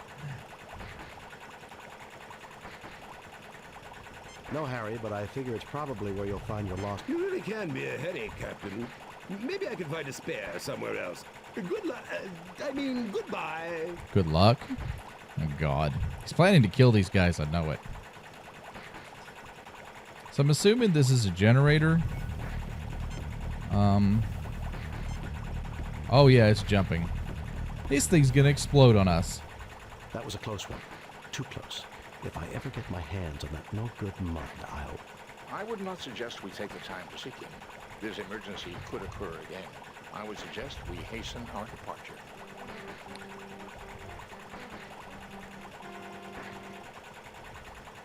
Oh, was there a problem? Mud, I ought to... Sorry, no time to chat. I'm a busy man, you know.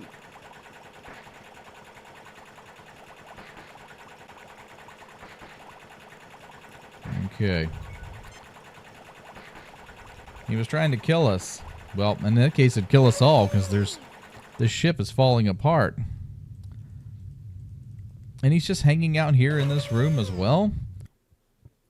Alright. So... Spock to the console.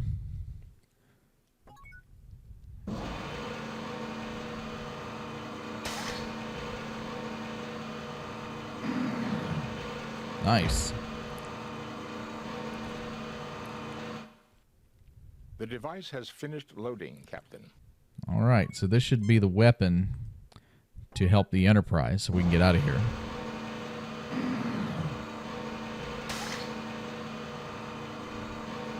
Oh, wait, really? The device has been unloaded, Captain. Oh, whoops. Let's load it again.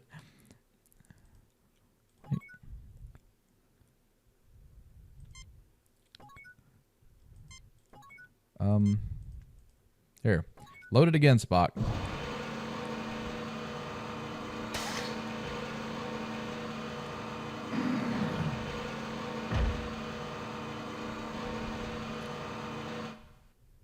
The device has finished loading, Captain. I think...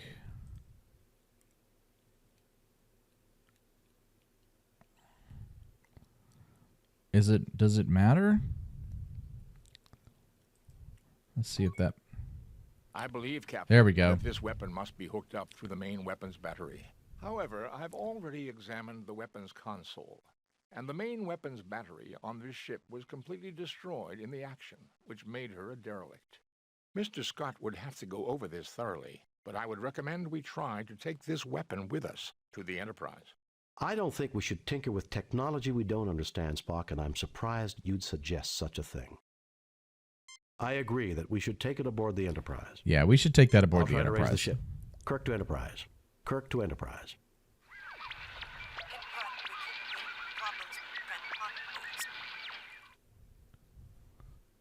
Hey, so they must be coming back.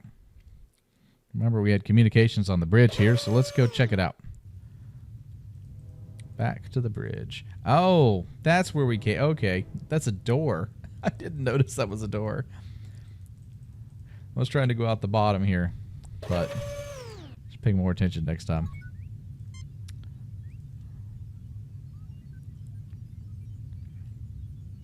Let's do communications. Thanks to the library computer data, limited though it is, these primary controls give me access to...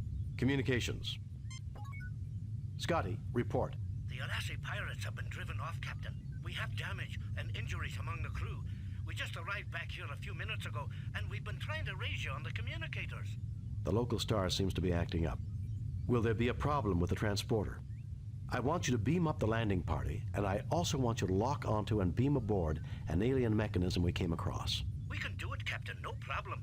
At least right now, but the situation is only going to get worse. Are you ready to beam over now? No, we want to look around some more. We'll call you on this channel when we're ready. Yes, bring us home, Mr. Scott. No, I need to have a word with Harry Mudd before we go. Yeah, we're going to have a quick word with Harry. Captain Kirk, I was hoping to see you. I'm leaving soon and wanted to say thanks for the escort. Ta-ta! And I hope we never have to cross paths again, Captain. Don't rush off, Harry. There's still a few things we need to discuss. In such a hurry? And Stella said she was dropping everything to meet you here. Don't rush off, Harry. You destroyed the only known records of a lost race. That's a punishable offense. You were selling high-technology weapons to terrorists and known criminals. Tell me why I shouldn't arrest you on the spot just on general principles. Because I am going to turn over a selection of samples to the Corniforous Life Sciences University. For free? Of course. Of course it's going to be for free, Harry. 5 of each. Captain! 2. 5. Remember, I could confiscate your entire stock as illegal goods. You might get it back through the courts in a few years. You drive a hard bargain, Captain. It's a deal. That's right, Harry. You have no idea what a great bargain it is, Mud. I understand. No problem.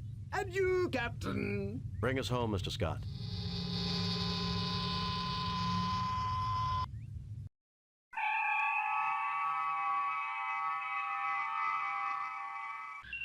We have read your report on the problems at Harapan and evaluate your performance at 100%. What? 100%? You and your crew received 4 commendation points. A perfect mission, Jim. I thought we'd get in trouble for destroying that alien library. Fired in that alien contraption to the torpedo system. It should boost the ship's firepower, Captain. Thank you, Mr. Scott. I only wish you could wire Harry Mudd to a photon torpedo. While you were away, Captain, I made some travel arrangements that I thought you would approve of. Travel arrangements? I think you'll be happy to know that I've arranged for Stella Mudd to meet her long-lost husband on Starbase 7, sir. Approved, Lieutenant. Take us out of here, Mr. Sulu. Very nice. All right.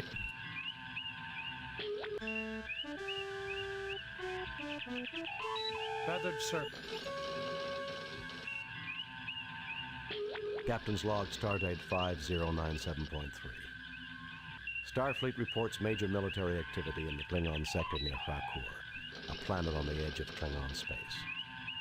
Intelligence indicates that the Klingons are mobilizing a large fleet to search for a renegade who is responsible for a disruption of unknown nature on that planet. Federation sensors have found a faint energy trail leading to the planet Zam-4 in the Digifal system. We've been ordered by Starfleet to track down the source of the energy and discovered what happened on Krakur before the Klingon fleet enters Federation space.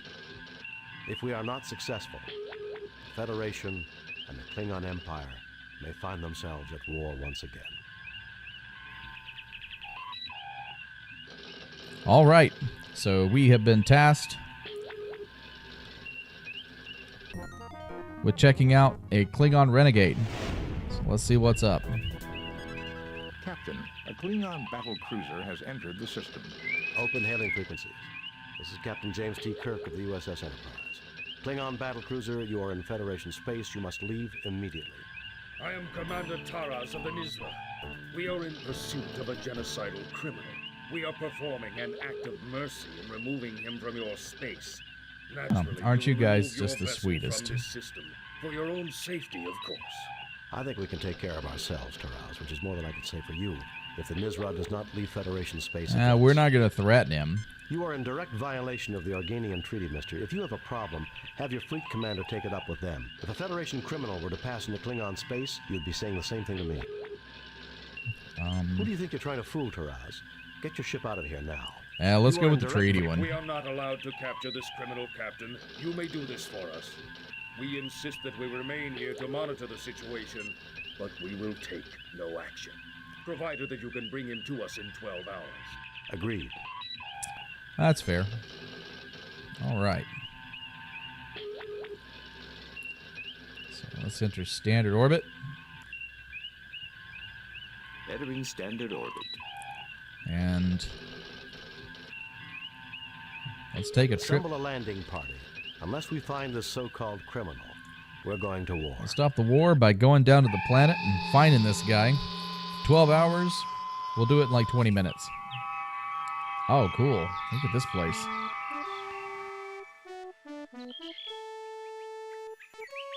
Let's talk to Gandalf here. See what's up. Greetings, my children. I can barely imagine that you have come so far. I am Captain James T. Kirk of the Starship Enterprise. Did you know the Klingons are looking for you? I'm Captain James T. Kirk of the starship. We're not your children, and we don't appreciate this wild goose chase you forced us into. I am Captain James T. Kirk. We'll go with the good one. Amazing. We don't want to be jerks to people. This is the first time one of my missions has produced results so swiftly. Listen, mister. Any missions conducted within Klingon space fully jeopardize the peace. Damn right the results were swift. The Klingons have been raiding colonies looking for you. Listen, mister. Any missions conducted within Klingon space fully jeopardize the peace. Jeopardize the peace? Hardly. Peace is what I preach. I am Quetzalcoatl, as you well know from the proud history of your world. Quetzalcoatl. Quetzalcoatl? How fitting you would name yourself after one of the most bloody-handed gods in Earth's history. Bloody-handed? My people love peace. Your followers regularly sacrificed other believers to you after you left, offering you their still-beating hearts. Oh, he doesn't sound like a good guy at all. You must be lying. And then your followers were destroyed, because when white men arrived on that continent, they were believed to be you in your promised return. Your people perverted your teachings, then were destroyed by it. Foul, lying creatures! My gift was wasted upon you! Be gone!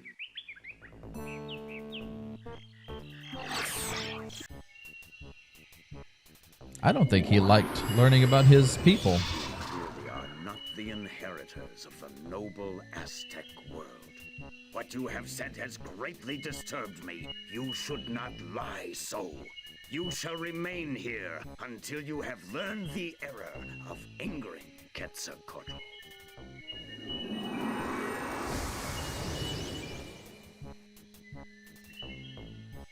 Oh, okay. And we're stuck here. Can we go anywhere?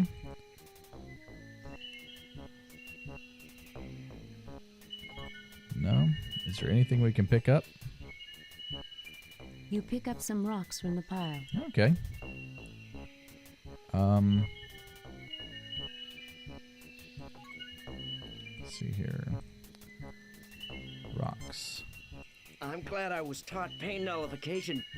Oh, yeah. The snake has gone back into the hole, Captain. Oh, okay. So we're going to plug it up. Okay. All right. Let's see if we can we get him? Yep, now that he won't run away. Got us a snake. So now we're fighting an Aztec god. Wow. That's really interesting that the Klingons are after an Aztec god. Let's see here. Got more rope. Nothing happens. Oh. Fascinating. It did appear to knock the mine down near to the point where one of us can reach it. Didn't they have baseball on Vulcan? Show us your fastball, Jim. Baseball? No one plays that anymore. Good try, though, sir. Yeah, don't tell Ben Sisko that. He's going to be really mad. Alright, so let's see if we can climb up here. Oh, okay. The probability of getting the vine on the second try was only 36.53%. Well done, Captain. Probability? That was a perfect pitch if I ever saw one. All right. We're on our way. Don't tell me the decimal points.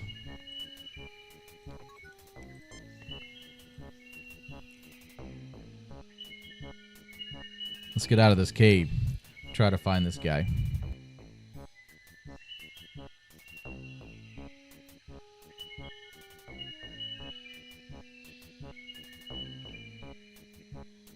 All right.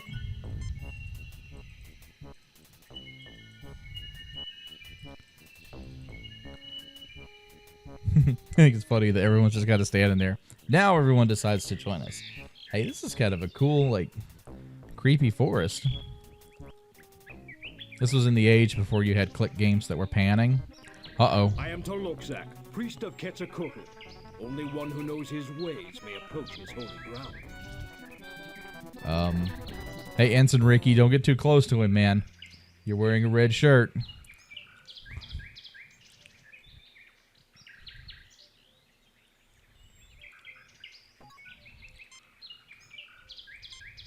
Indeed, you know the ways of Quetzalcoatl. But only a man of courage, one who will shed blood, will pass. Okay. Self-sacrifice is the noblest quality of humanity. Ah. You may go. Beware the monster in the water. You may have my knife to defend yourself. Wow, he even gave us a knife?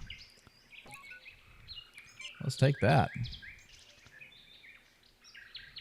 So we had to take the snake pick up the beautifully crafted knife and show him the snake, and then bite or have the snake bite us as a way of sacrifice.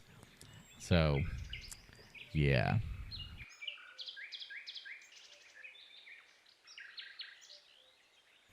Okay, let's keep moving.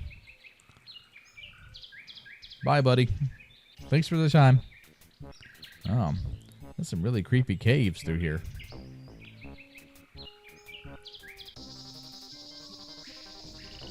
Whoa.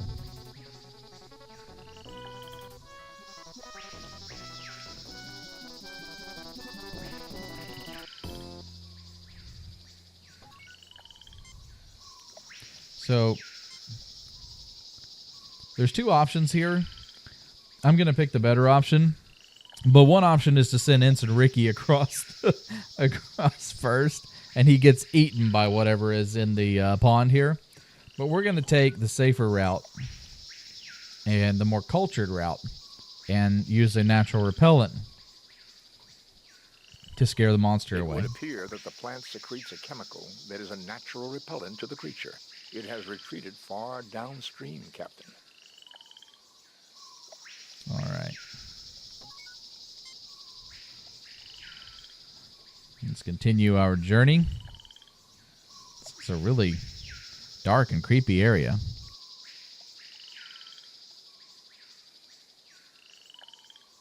Ah, there we go. Whoa.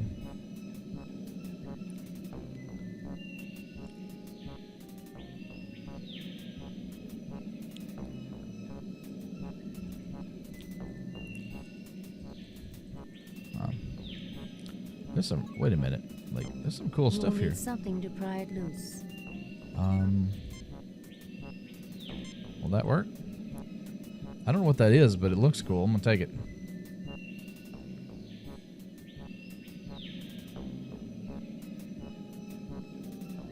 You have one dilithium crystal in raw form. Ooh, dilithium crystal. Be able to repower the warp core if we need to. Oh, it's that guy again. Just as you worked through the problems I set in your path, you are a valiant, intelligent species. Please sit down. We have much to discuss.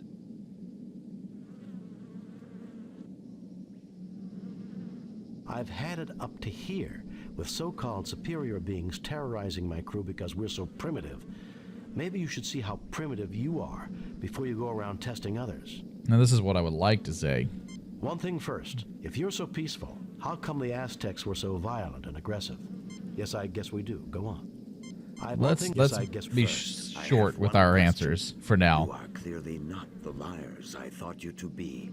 Were you telling me the truth about my disciples? That they became ruthless savages? The Federation is not in the business of lying, mister. Absolutely. Your best intentions were changed by the imperfect humans that you left in charge after you departed. Such is the way of our race, I'm afraid. You messed up in a big way. Perhaps you should try following the Prime Directive. It changed our lives. We're not going to lecture him. Let's just say that. Truth in this. Perhaps this is what happened to my children. The road to hell is paved with good intentions. That's for sure. It would explain why they are searching for me. I have clearly abused the power that was given me long ago. You show great wisdom, sir, but your statement implies that you wish to change your condition. Indeed. If my mission of peace was overthrown, then I am no longer worthy of my power. Tell me, has your species made progress in the medical arts?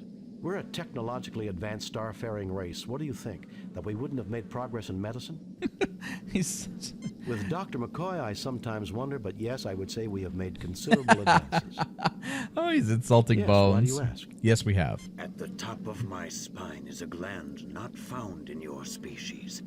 This is the seat of my power. Oh, wow. I wish you to remove it, thereby making me immortal. Jim, I'll try, but the physiology is completely alien. You've got to do it, Bones. If the Klingons realize he's no longer a threat to them, perhaps we can avoid a war. Scotty, 5 to beam up. Oh, okay. Going back to the Enterprise. So we've got to take the immortal gland out of this Aztec god. Captain, 3 Klingon heavy battle cruisers have just entered the system. Admiral Kenka is hailing us, sir. Federation starship, this is Admiral Blick Kinka of the Clearta. You harbor a criminal who has caused the destruction of the entire population of Rakor. We are not prepared. Oh, wow. An entire population of a planet? To Rakor, where a court of Cleon justice will be convened. If you refuse, we shall destroy you. Admiral Vlicht, the criminal of whom you speak is in the middle of a very delicate medical procedure. He cannot be handed over to anyone at this time.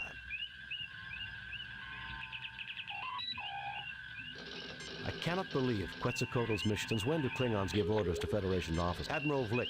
Yeah, let's just go with this His one. attempt to corrupt the Empire with his philosophy led to the destruction of all life on Rakor. Oh, wow. How could a philosophy of peace and non-violence cause the destruction of all life? The same way it did in the Aztecs. Rakor has been governed by my family for generations, but even they were corrupted by him. It was a matter of honor that his lies had to be silenced, no matter what the cost. My God, you killed your own people just because they acquired a philosophy that you disagreed with? So you killed them, your own family. You were responsible for their deaths, not Quetzalcoatl. You murdered them. You're in... My God. It was that creature's fault.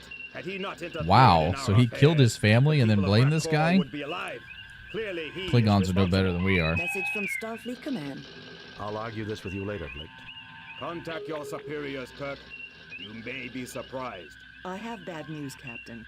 The Organians have ruled that Quetzalcoatl's interference in Klingon affairs renders him subject to Klingon law. You are to turn your prisoner over to them at Harcourt. Klingon law will permit you to observe or aid in his defense. But be very careful, Jim. Starfleet out. Captain, you cannot turn him over to those butchers. That would be murder. We have no choice, Scotty. I'm afraid Quetzalcoatl has a date with Klingon justice. Set course for Harcourt, Mr. Chekhov.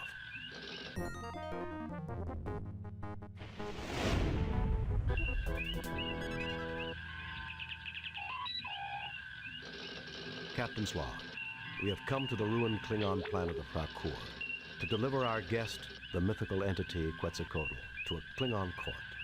Dr. McCoy, Mr. Spock, and Ensign Benny and I Ensign have Ricky. been granted permission by the Organians to witness this trial, which I expect to be a travesty of any meaningful definition of justice. Spock, come with me. Mr. Scott, you have the con. Here we go. He's an Aztec god, so maybe we'll get a fight to the death. Oh, that's cool. Prisoner and his witnesses will stand forth, so the trial may begin.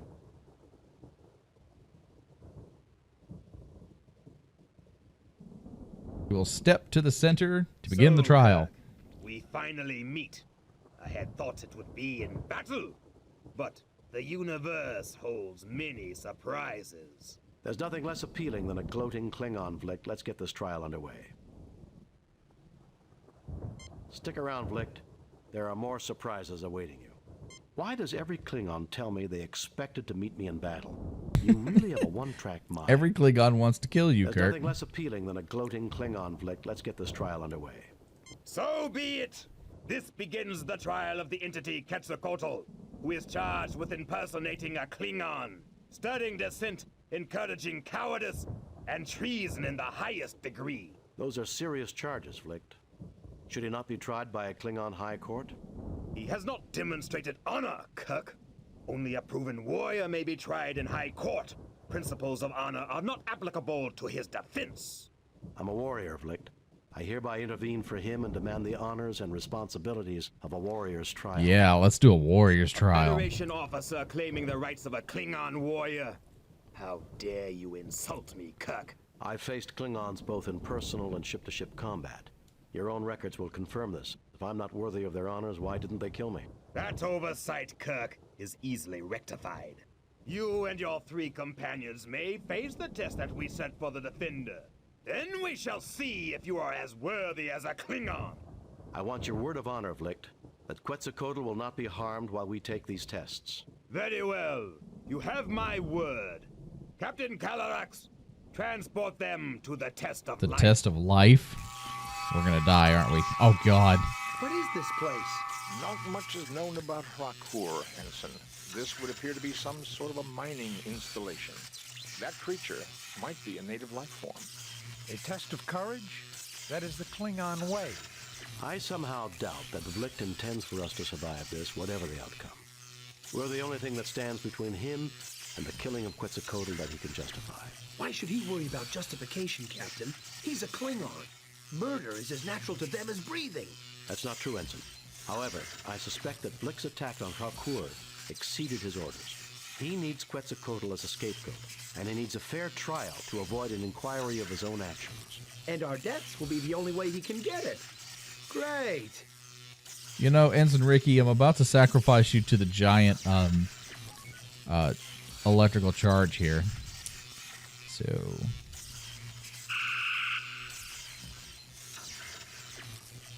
You melt some of the rock. Thank you, computer. You know, it's nice that eventually games learned that they don't have to describe what's going on.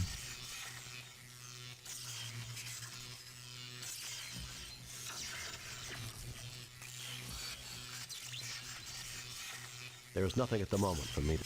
Oh. So we want the stick in the metal.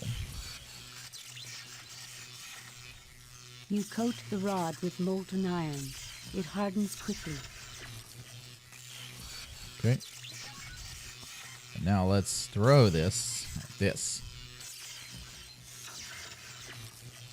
Ooh. As I suspected, Captain, the creature is in stasis. It should awaken in 3.48 days. Wait, I bet it'll be mad. that was a creature? I thought that was just like an electrical charge of some kind.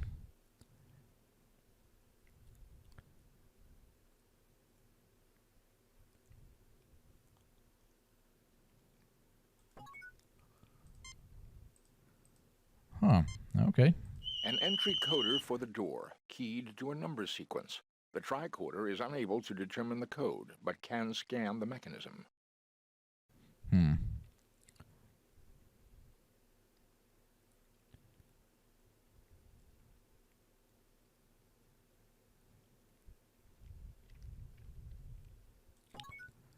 Let's see here. Captain, there is a force field between us and the planet. We have your position at approximately 30 meters beneath the surface of Hrakur, and what appears to be the ruins of an archaeological dig.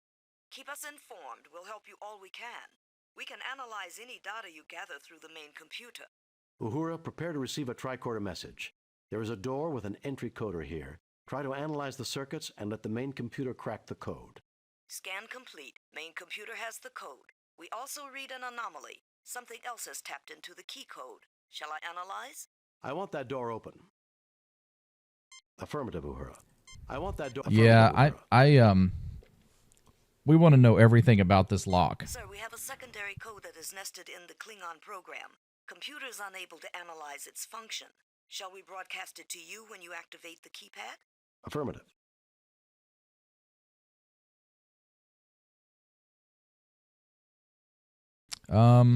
Negative. Transmit the door entry code only. Affirmative. Yeah, sure. I think... Hopefully we don't regret this.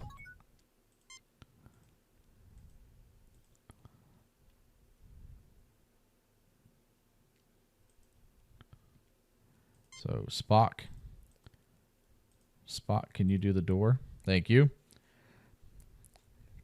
Don't die, buddy. Whoa. Hey, this is cool. What is this place? This is not Klingon technology, Captain. Even I can see that, you pointy-eared freak. Gentlemen, I suggest we start trying to find out what this is. I have a feeling we've come someplace Flick wasn't expecting us to go. Oh.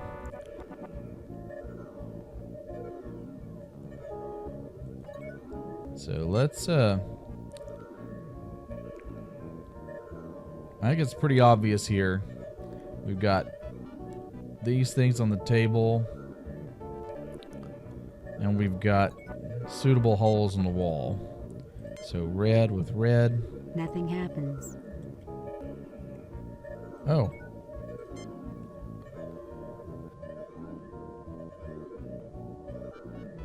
So, well, that's kind of weird. Oh, whoops. That's okay. That's what it is. It's telling us which place to put it in the machine over here. So green in the middle. Nothing happens. Yeah, Nothing happens. Because I clicked on Kirk instead. So move him out of the way, and then we'll put the red one in there, and we'll see what happens next. Combination is restricted to higher order functions. Neural interlink required.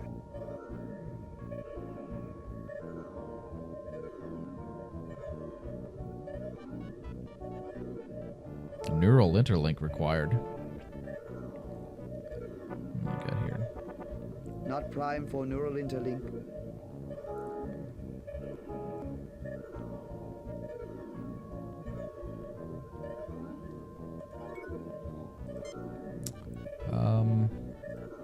What is this thing? I failed to see the lot. Well, I want you to evaluate it, Spock. Nothing to report, Captain. Captain, it seems to be some sort of interface device, but I do not know how to activate it. Nothing to report. Okay.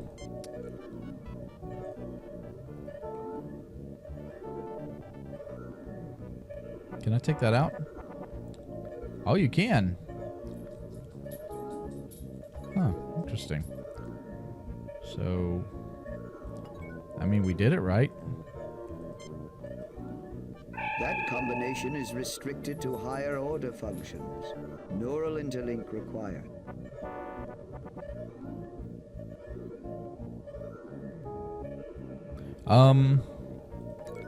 Let's see here. Can we use this thing?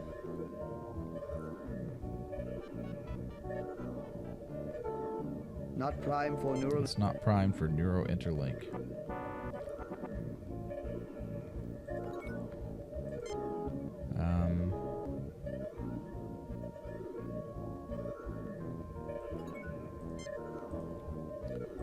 Let's see here.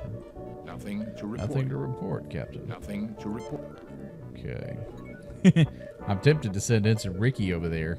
Hey, buddy. He looks at you with a puzzled expression. He should, because he knows he could potentially die from this. Okay. So, let's try Spock. I failed to see. Your tricorder's recording functions are working, but it does not seem to be able to analyze. Huh. So, did we try to analyze? Captain, it seems Yeah. to be some sort of interface Yeah, device, we did that. but I do not know how to activate it. Yeah. So do I just? What if I just? Captain, it seems Yeah. to be Okay. So some- he tells that. He looks at you with a...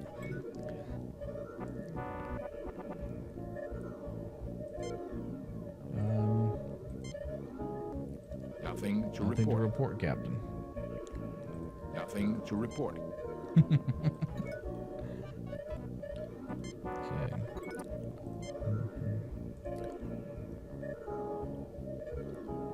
I failed to see the. So that bottom panel. So it's reflective. Is this the only room we can go in? I was looking to see if there was another way. You always get kind of bottlenecked in one of these locations. I failed to see He the. fails to see the logic in that. That's fine. I failed to Okay, see. so let's do this. Let's take these back.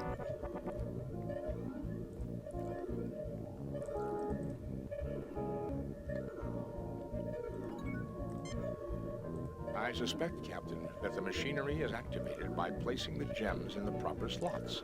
We should determine a system for this. Maybe it's just me. I don't know. Your communicator is not working. Oh, okay. So Uhura can't help us. Captain. It seems to be some sort. Yeah, he doesn't know how to activate it. We know that. Nothing to report. Captain. Nothing to report. Nothing to report. Nothing to report. And we can't do anything with the wall. What if it's backwards?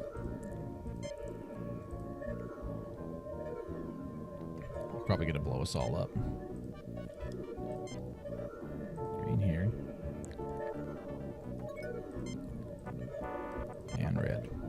To use any light, the first crystal must correspond to the color of the light.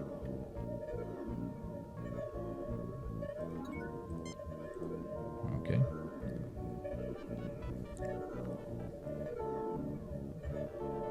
Not prime for neural interlink. So, okay. All right, so green doesn't seem to be working. What about blue?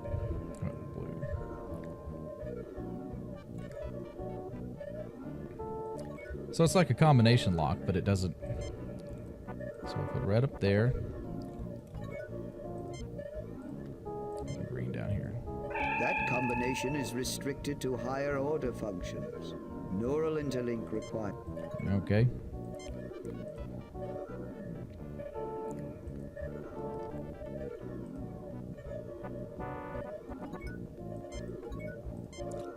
So let's go with green,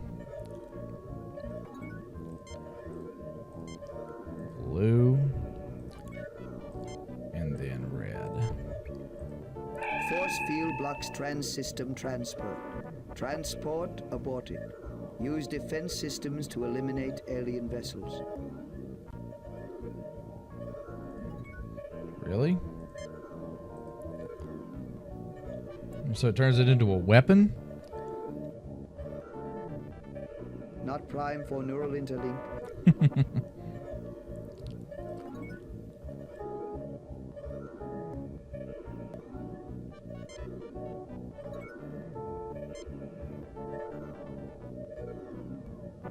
Take more than one? Yes, we can. Okay. So there's a bunch of these, like...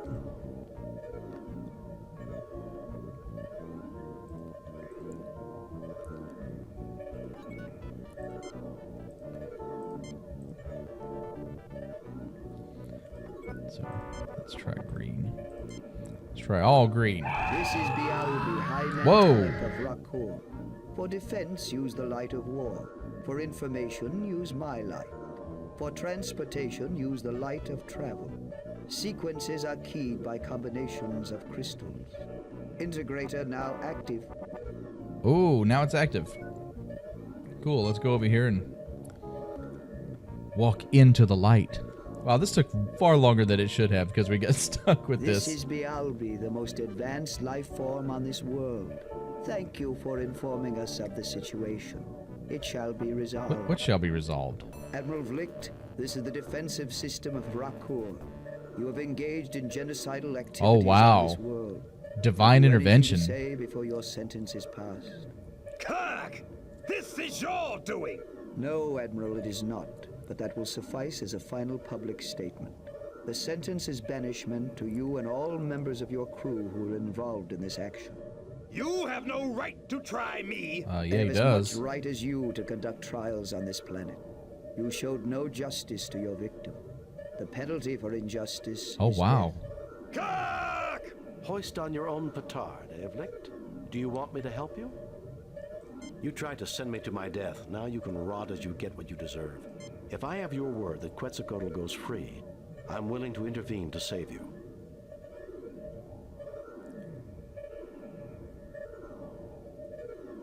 Agreed. A life for a life is a just bargain. But his crimes are beyond count. I do not see what can be served by more killing. Idealism, an advanced concept. Naive, perhaps, but charming in its simplicity. Naive, perhaps. Admiral Vlicht, the entity Quetzalcoatl shall be set free. If you ever return to this sector, the sentence shall be carried out. No Klingon vessel may ever return to this world. Ooh. Very well. I agree to your terms. As for you, Captain, you may return. I find your social development most pleasing. I fear that politics will make it impossible. Your planet is in Klingon space, but I don't understand why the Klingons never detected you. Their archaeological digs did come close, Captain, but I am very elusive. I waited and monitored the situation and chose to reveal myself to you. Now you may go. Heed my warning, Vlicht. I shall not be merciful a second time. Ooh. That's right, Vlicht. Nice.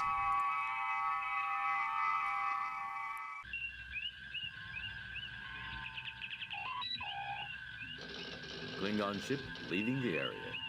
We will be setting course for Digifal. It's the closest thing to a home that Quetzalcoatl has. Yeah, let's take the guy back to the creepy forest. Everything worked out for the best. Except for the people of Rakur, Mr. Spock. Except for the dead. Oh, that was a good mission. We just got stuck with the crystals, but that's okay. We have read your report on the problems at Rakur and evaluate your performance at Another 100% for real? You and your crew Nice. received 4 commendation points. A perfect mission, Jim. You are a model for all Starfleet. That old devil moon. Message from Starfleet, sir. On screen, Lieutenant. The Enterprise will proceed to the Alpha Proxima system. While the indigenous race on Proxima 3 has not reached a technological level commensurate with entering the Federation, and therefore under the protection of the Prime Directive of non-interference, we do maintain a discrete monitoring satellite. It has picked up activity from an asteroid in an elliptical orbit. You are to investigate without interfering with life on the planet. According to the library computer, the Alpha Proxima system has 5 planets and an asteroid belt. A large asteroid is heading towards the inner planets and should pass close by Proxima 3. It passes through the interior of the system once every 200 years. The people of Proxima 3 call it Scythe, the same name as their god of war. God of War, Mr. Spock? Isn't that a bit surprising from a people whose technology matches 20th century Earth? Considering the level of warfare during that century, I'm surprised that it is Earth that did not have a god of war. In any case, about a millennium ago, Proxima 3 suffered a globally devastating war. Blew themselves back to the Stone Age, Mr. Spock? Late Bronze Age, Ensign. They rebuilt their world in half the time it had taken to get there originally. But the Armageddon was mythologized as a battle between the Sophs and Lucres. In that war, the planet was razed, and all the gods died except Scythe.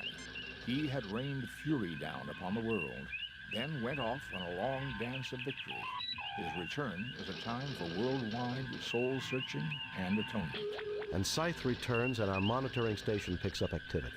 It would seem that we should proceed to Alpha Proxima and scan Scythe.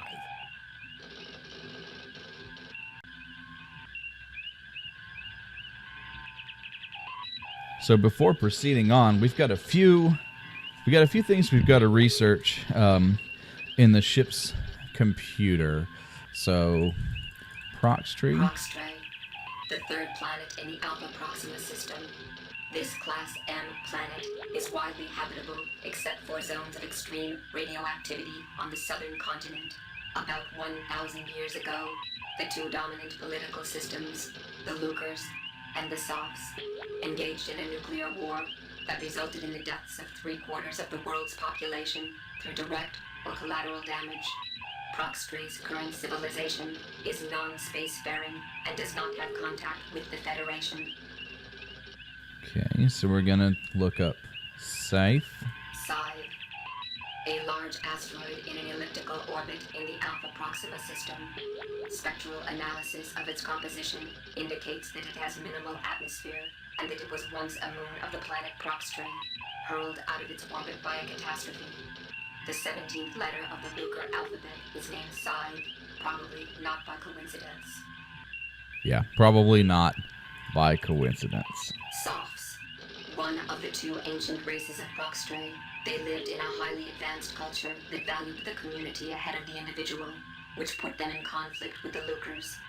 The Sophs used base 4 in their mathematics, and their organization was based on units of 4 to make up sets of 100. Lucres, one of the 2 ancient cultures of Proxtree. See Sophs. The Lucres believed that a man who made the most of his ability was a god. Their individualism put themselves at odds with the communitarianism of the Softs. The Lucres used base 3. Their organization was based on units of 3, making up sets of 99. The number 99 was known to have religious importance to them. So base 4 versus base 3. Base 3, the mathematical basis for the Lucre culture. There are 3 numbers in base 3, 0, 1, and 2. Thus 3 in base 3 is 1, 0. 4 is 1, 1. 5 is 1, 2. 6 is 2, 0. 9 is 1, 0, 0. 17 is 1, 2, 2. And 99 is 1, 0, 2, 0, 0. Everybody got that? Okay, now that we've done our base 3 school for today, let's do base 4. Base 4, the mathematical basis for the Softs culture. There are 4 numbers in base 4, 0, 1, 2, and 3. Thus 4 in base 4 is 1, 0. 7 is 1, 3. 8 is 2, 0. 12 is 3, 0. And 16 is 1, 0, 0. So personally, it sounds like base 4 would be a little bit easier.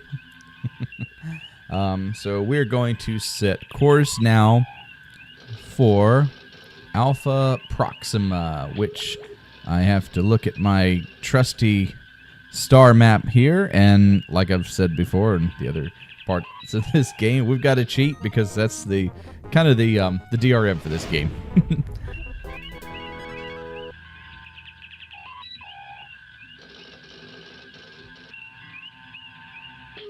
Entering standard orbit.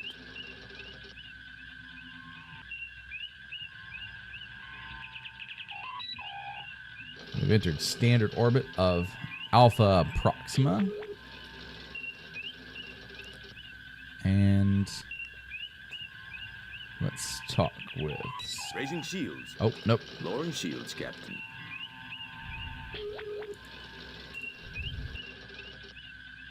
I am picking up primitive radio. Spock, come with me. Mr. Scott? Let's go down to the surface.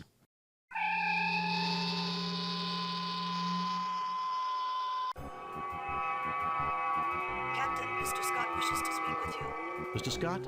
Aye, we've had some slight problems with the transporters. We didn't notice anything beaming down. Just a glitch in the main transporter program. Mr. Kyle is loading a backup and we're performing tests. The transporters will be down for about an hour.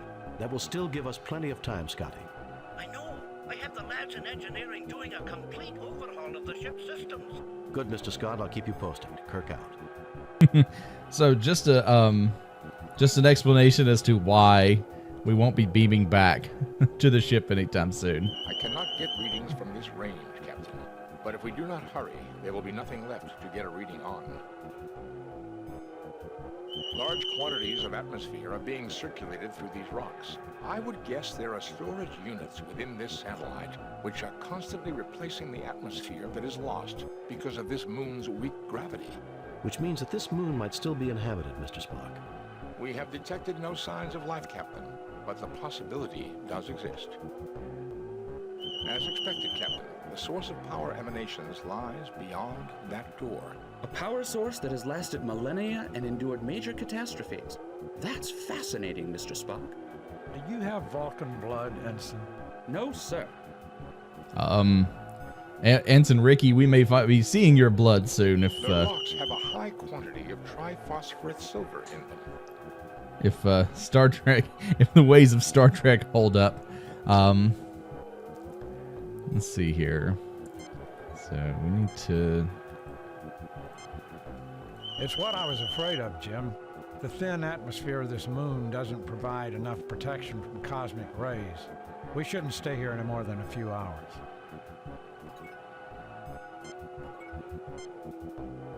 You fail to obtain anything. Captain, I'm afraid we've got a wee problem here. What is it, Scotty? There is some sort of virus in the main computer.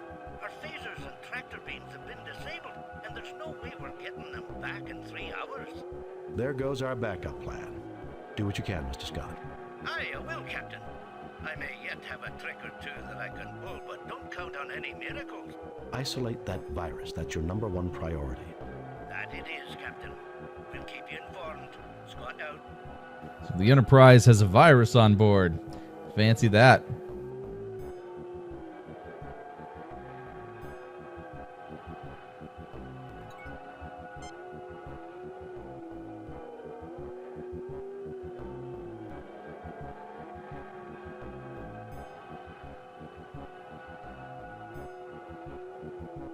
I thought there was a way that we were supposed to... Spock, see what you can do with that lock.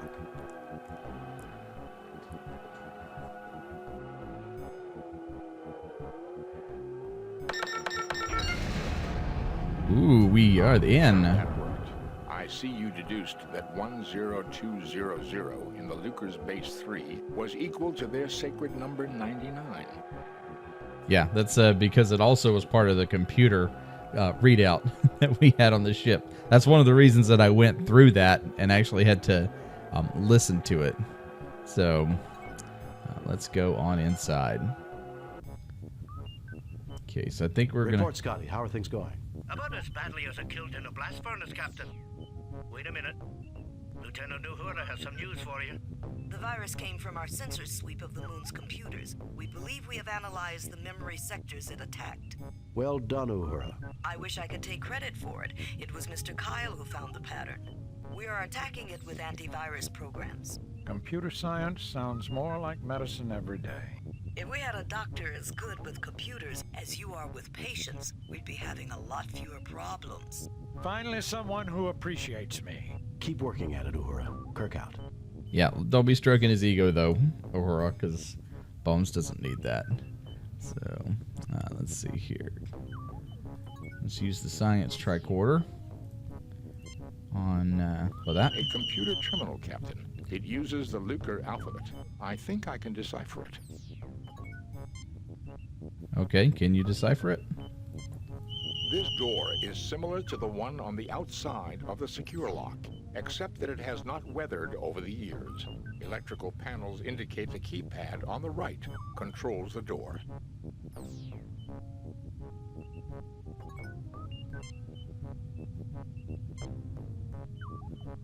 This keypad is fully functional and controls the door. Its entry code is in base 3. Of course it is. All of these are going to be in base 3. So let's interact Spock, with that. see what you can do with that lock. Yes, Spock. See what you can do. Fascinating. If the Federation language studies were correct, the ideograph for the word scythe in the Lucre's language is the 17th symbol in their alphabet that corresponds with 122 in base 3.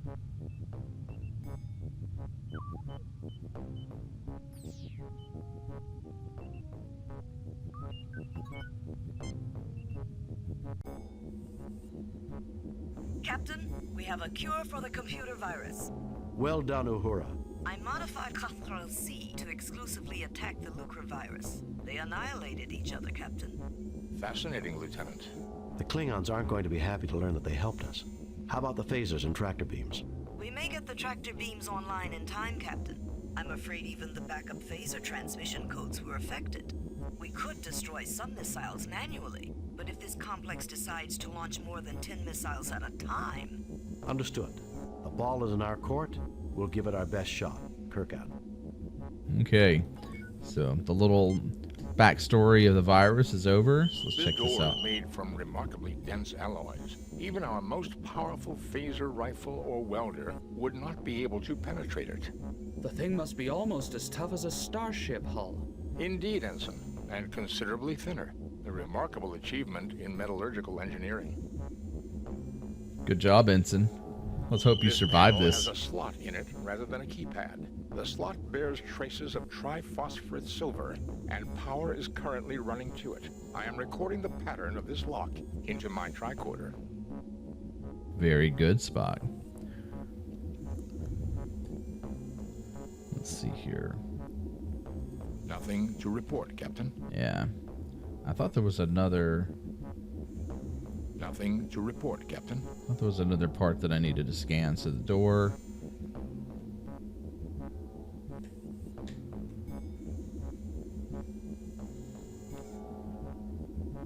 All right. So let's walk to the... Let's see what's in here. Because... Ooh. Can't say I like the decor. The Lucers did not leave behind many examples of their architecture. I can see why. I mean... Captain, with the 3K AG content of the surface rocks and the tricorder scan of the pattern inside the lock, I believe the laser drill can be used to fashion the ID card needed to open the sealed door in the other chamber. Oh, so we're going to make a fake ID. I like it. I used the key card pattern scanned from the lock to program the drill. It should now be able to make a template of the key card in the rock.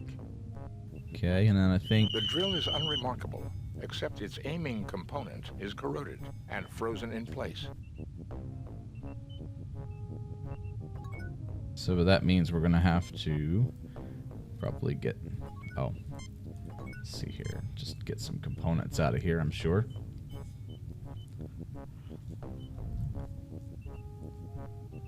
There we go. So now we've got wire.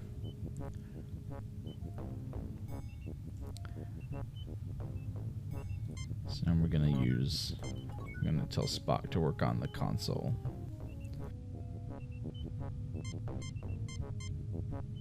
Remember. Did it work?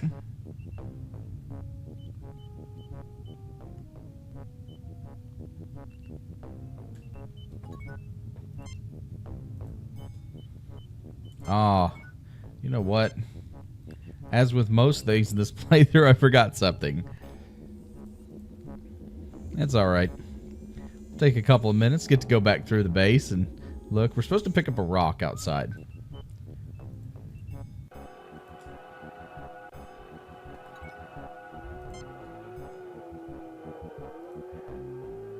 You retrieve a rock. There we go. So weird. Sounds weird outside. Alright, so, because I need to use that rock as part of the laser system.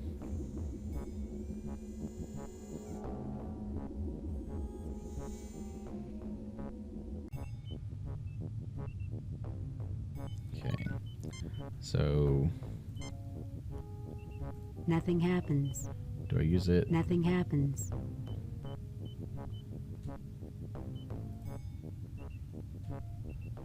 Nothing happens. Nothing happens. Nothing happens. Let's look at this rock. Triphosphate silver in its raw form.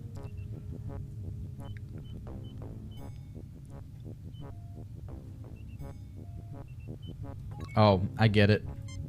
So I need to take this and use it because we burned out like a mold out of the wall. The rock. Jim, get away from the laser, dude. Here we go. These are display panels for the laser.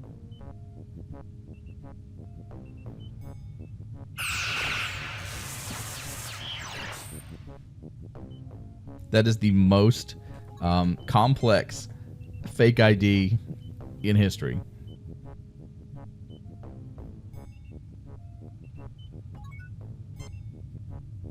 Now let's go open that other door and see what's going on here. So we're going to use our key card with a little pass. Excellent. Hey, that's kind of like an alien design door. The outline. Oh, cool. This appears to be the brain of Scythe. There are two identical but isolated computers that communicate with a third, which controls the launch of missiles. Missile command. So we're going to do some tricorder readings. This computer directly controls the missile launch system. There is no way to interface with it directly, but the other two computers are accessible. This computer is functional and performing an average 0.75 million operations per second. This computer is functional and performing an average 1.2 million operations per second. Readings indicate an extremely high radiation level beyond those doors. It would be fatal to proceed beyond them. A crude uranium-235 nuclear device with lithium-beryllium shells to increase heavy particle fallout. So they are designed to kill. Okay, so now that Spock knows, let's see what he can do. We'll start with the 1.2 million to begin with. Welcome to Side Operations Center, Alpha Unit. Estimated time to optimal launch range is 3.21 hours adjusted.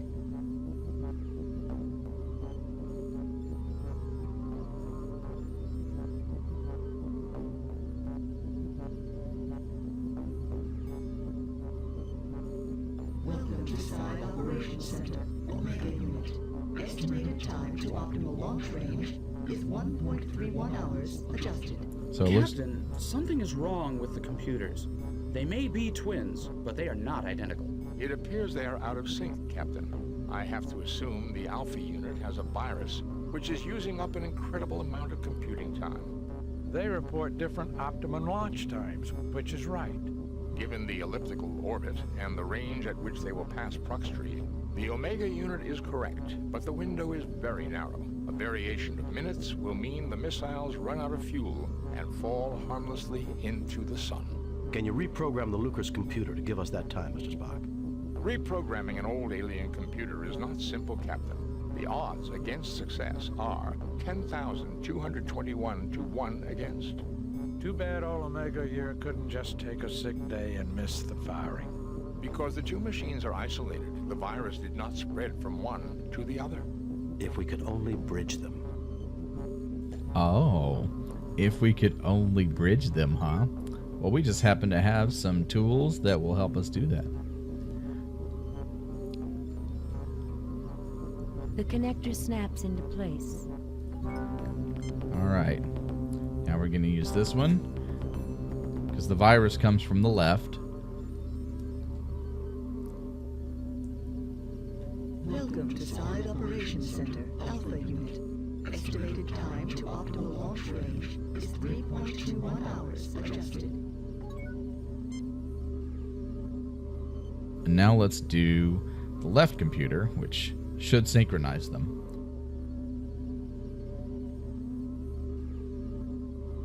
Welcome to Side Operations Center, Omega Unit. Estimated time to optimal launch range is 1.54 hours adjusted. The launched missiles will run out of fuel before they reach Proxtree. They will drift into the sun and burn up. Excellent. We did it. We've synchronized the computers and everybody is safe. Transporter, Scotty. They're operational again, Captain. We're ready to bring you back at any time. Bring us home.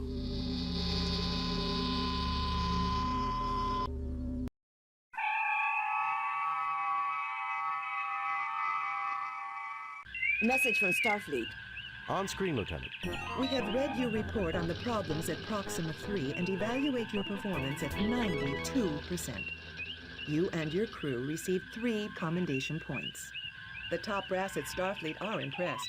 Outstanding work, Jim. Hard to believe that Earth came so close to the brink itself. Vulcans, too. Both, in the end, looked into the abyss and came to the only logical conclusion. Logic? Humans? I'm dreaming, Jim. Sometimes it is harder and braver to make peace rather than war. Sounds like emotion had its part to play in a positive sense, too. I don't know about you, but I'd like to bid an emotional goodbye to Alpha Proxima myself. Take us out of orbit, Mr. Suda. Yep. We all came close at one point, but fortunately we're still here. Vengeance. Captain's log. We are arriving at the last known position of the USS Republic, which reported that it was under attack 12 hours ago.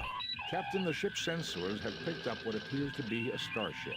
Minimal life support, minimal engine power, and only 2 life forms, one on the bridge, the other in sickbay. Both appear to be gravely injured. It is the Republic. The Republic. Oh, that ship is taking a beating. Wow. Okay. Spock, come with me. Mr. Scott, you have the... Wow, there's no I'm preparing briefing. an information packet for Starfleet. Shall I send it or wait for you to return? Send it now. If a hostile ship... Wait until... Send it now. Wait until we So get... let's hold off on... Wow, there is no waiting. This mission is like straight to it. Okay. My God, Jim, what kind of butcher would do something like this? I don't know, Bones. We're too far from the Klingon and Romulan borders for it to be one of their ships. Enterprise to Captain Kirk. Kirk here. What is it, Scott? We picked up a distress signal. It appears a trading vessel is having a wee bit of trouble with their warp drive. What condition is the Republic in? It's a mess, Scotty. Life support's functioning, but that's about it. I've done a primary scan of the Republic's systems. Main and auxiliary power is out. Life support is stable. I also read that communications are operable. Should we beam you back, Captain? Do the sensors read any other ships in the sector? Besides the trade vessel, this sector is clear, sir. Mr. Scott, we will continue here. Assist the trade ship and return here. If we need assistance, we'll contact you. You sure you'll be all right, Captain?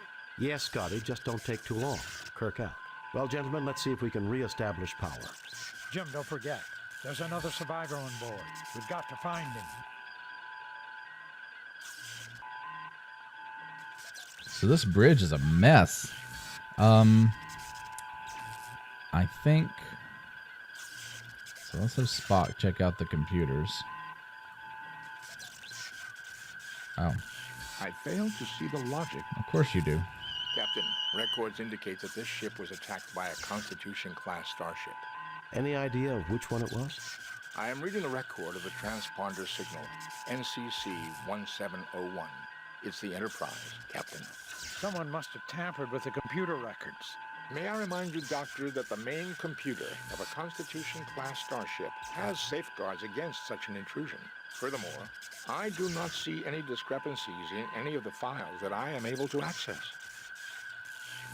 Okay, so the Enterprise attacked? There are no more computer entries accessible from this station. There are no more... Okay.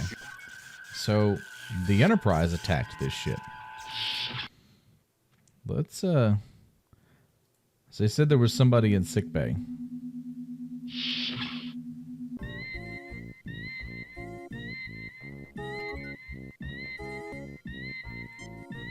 She's in no condition to talk right now. Well, then you get over here and help her out, I Bones. can't believe it. That's Brittany Murata. I knew her from my academy days. We studied alien history together.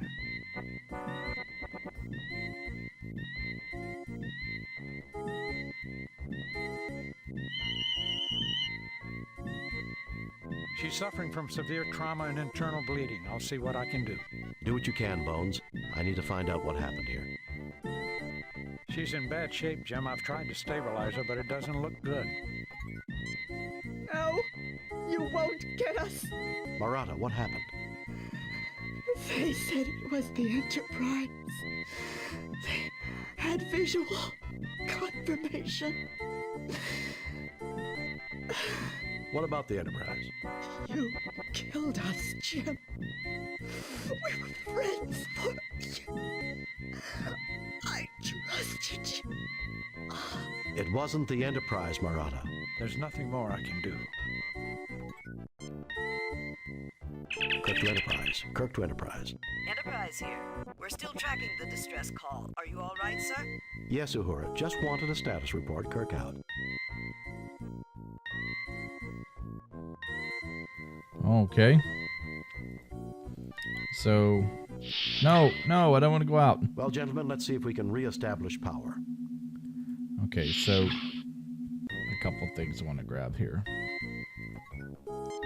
So we don't have to keep running back and forth. You pick up the empty hypodermic injector. You fail to obtain... This mission can be a little retrieve the frustrating. medical drill.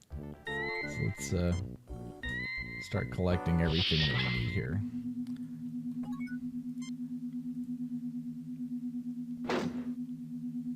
You've taken the cable.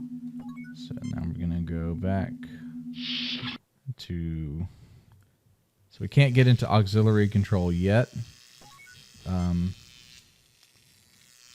Because Because the panel's broken. The panel has been fastened shut with some kind of sealant.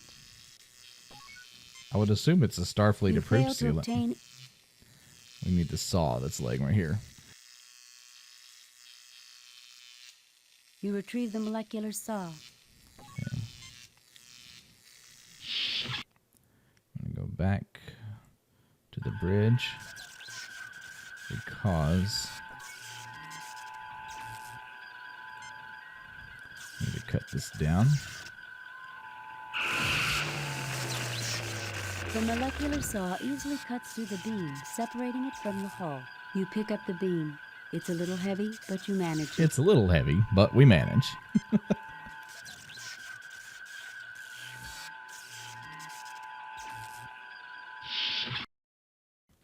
Okay, so Turbo lift access is blocked by an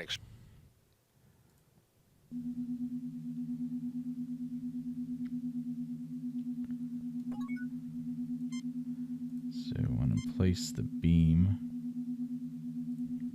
down here because if we shoot the debris, it'll just reappear. There we go. The ceiling appears stable. We should now be able to use Turbo Lift 2, Captain. Yep. And Turbo Lift 2 will take us to engineering and some of the more important areas of the ship that we desperately need to reach.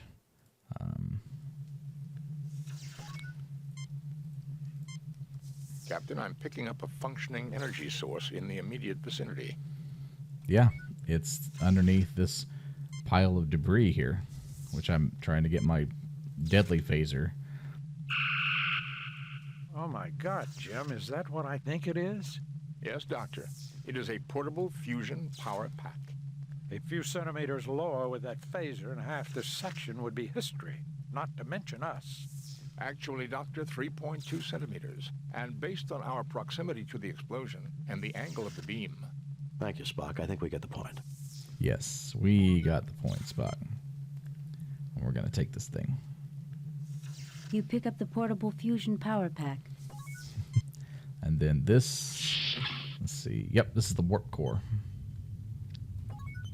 Okay. And there's no power to anything at the moment. The closet opens, revealing a library of engineering technical journals. Okay. You fail to obtain anything. Well, oh. You take the engineering technical journals. Quick and easy. And we want to refuel. There's oil here.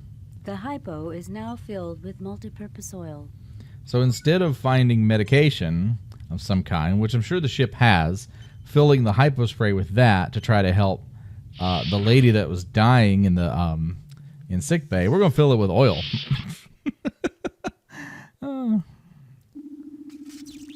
Transporter room. There's the other. You pick up a length of cable. Okay. I'm going to go back here. So this is the two pieces of cable that we need.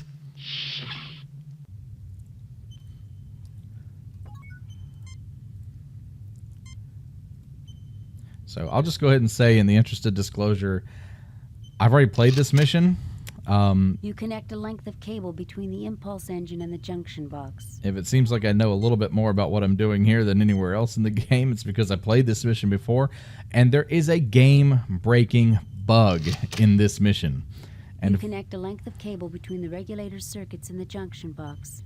And if we do not do this correctly, we'll face that bug again. And so it's very important that we do things in a very specific sequence, especially when we get to the point where we're going to access stuff inside of auxiliary control. The drill easily breaks.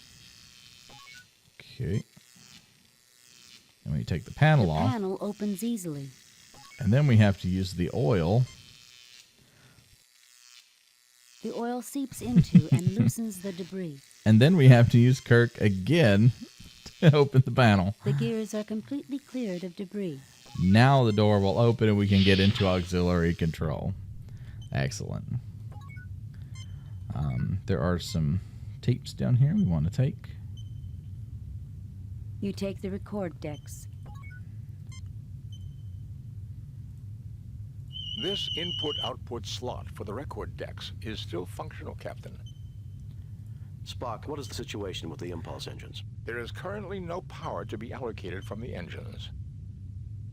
These are the auxiliary helm and navigation controls for the Republic. Though they are intact, the ship is in no condition to move under her own power. These are the auxiliary... Okay, got it.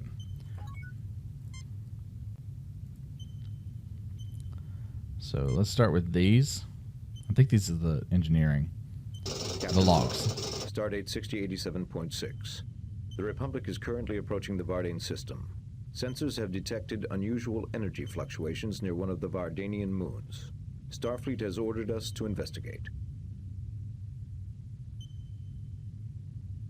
Captain's log, Stardate 6087.8. We are under attack by 2 unidentified ships. I don't know how they could have approached undetected. They must have some kind of cloaking device, although there are no reports of Romulans in this sector. Captain's log, Stardate 6088.1. We have successfully driven off our assailants.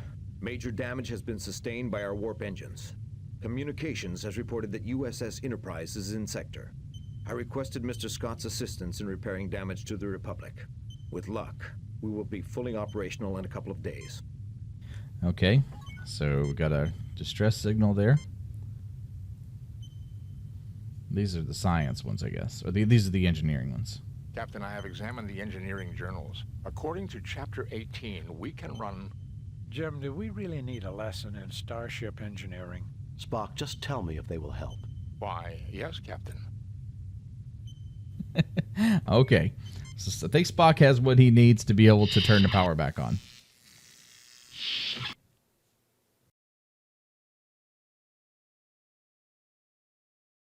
Okay, back to... I keep forgetting we gotta go through sickbay.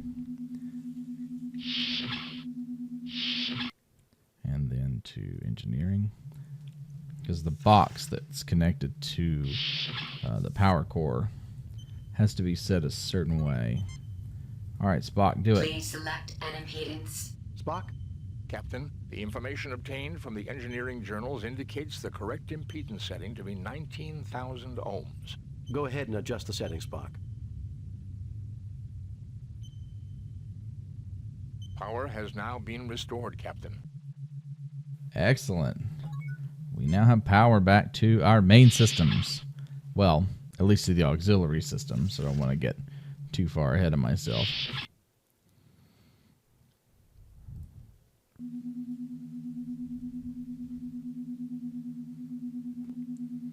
So let's go back down here to... I think it's auxiliary control next.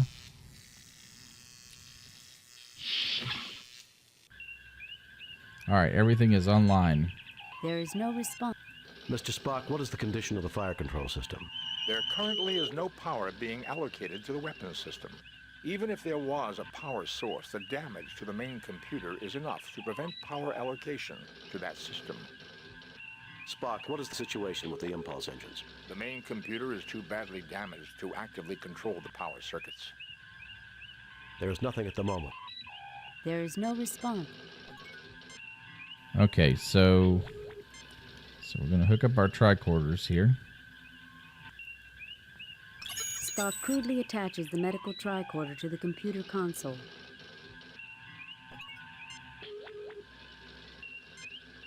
Mr. Spock, what is the status of the ship's computer? There is extensive damage to the main processing unit of the ship's computer. It will take several days at a starbase to repair. We don't have several days, Mr. Spock. Unless we can find a suitable computational alternative, there will be no way to control the ship's systems. That's just great, Spock. We don't exactly carry an M5 computer in our inventory. Correct, Doctor. However, there may be another alternative. Linked tricorders, along with the circuits in the data reader, should have the processing power necessary to control a single starship system. Thank goodness for parallel processing. I don't know what computers could do without it.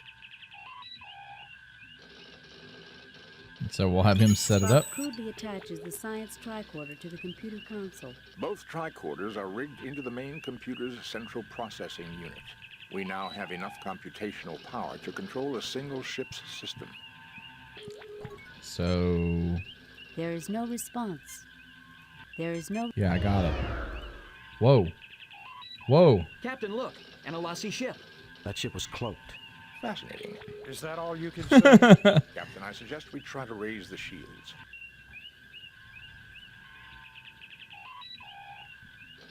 With impulse power online and the tricorders performing computer control, I can divert power to...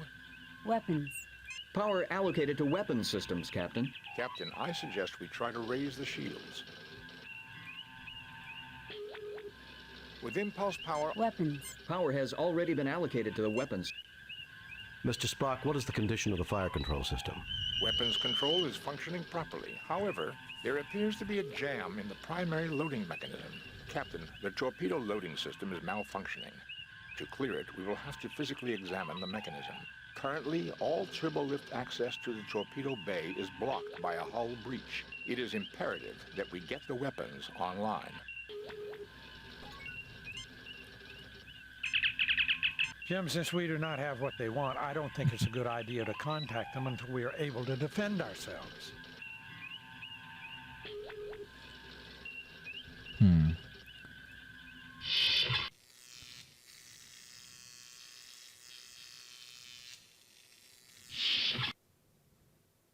So I'm trying, let's see, let's do this. So, whoops. I wonder if it's just a matter of resetting. Let's see what happens if we go back in here.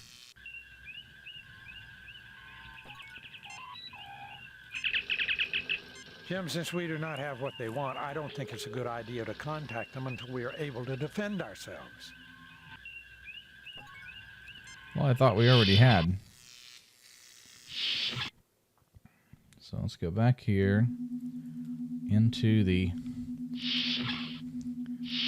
transporter room. Turbolift access.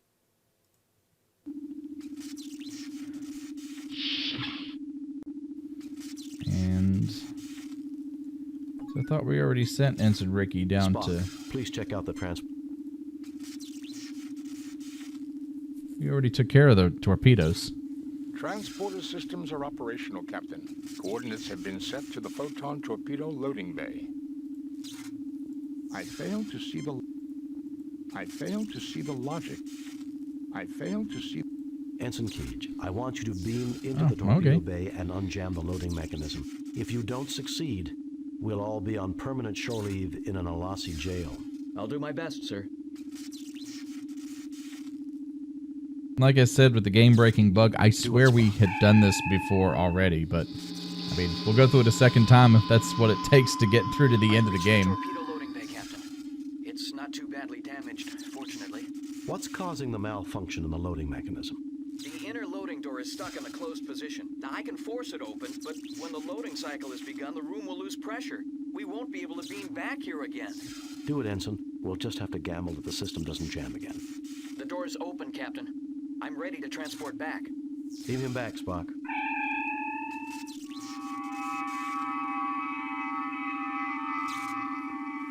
Okay, so that should be enough.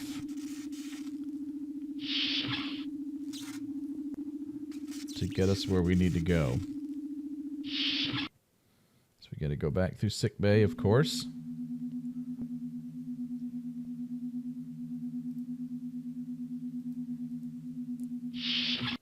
Back to auxiliary control.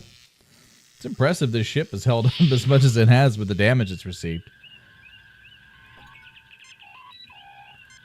Whoops. Well, Captain Kirk, Here we go. I trust you and your valiant crew have retrieved the data I requested. Not yet. We're having trouble accessing. Yes, we have. You'll have to beam over and get it, though. The computer's subspace transmitter is out. Oh. How convenient, Kirk. We'll beam over, but no tricks. My sensors read that only your shields have power. Lower them now. We'll comply. Kirk out. All right, Spock. With impulse power online and the tricorders performing computer control, I can divert power to... Weapons. Power allocated to weapon systems, Captain. Sensors indicate that the Alassi ship has lowered its shields. I suggest we prepare your surprise soon, Captain. They will beam over any moment. Fire. Oh, that's nasty. That's cool. Look at that. I should have known you'd try something underhanded like this. Weapons Master, fire all weapons on the Republic! We can't, Captain. All weapon systems offline. Captain, the Enterprise is coming on high-speed approach. Activate cloaking device, Kirk, until we meet again. Not too soon, I hope. Watch yourself, Captain. It may be sooner than you realize. Enterprise to Captain Kirk. Are you safe, sir? We're fine, Lieutenant. Sir, we picked up another ship nearby, and we came as fast as we could. It appeared to cloak. Were you attacked by Romulans? No, Ensign. It looks like the Alassi have been doing some business with them. Scotty, beam us back. We need to find that ship that attacked the Republic. Aye, Captain. And here we go. I guess you could consider this a boss battle. This is what's coming up.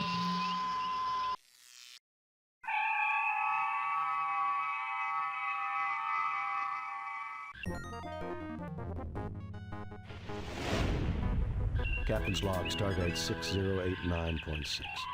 We are in pursuit of the starship that destroyed the Republic.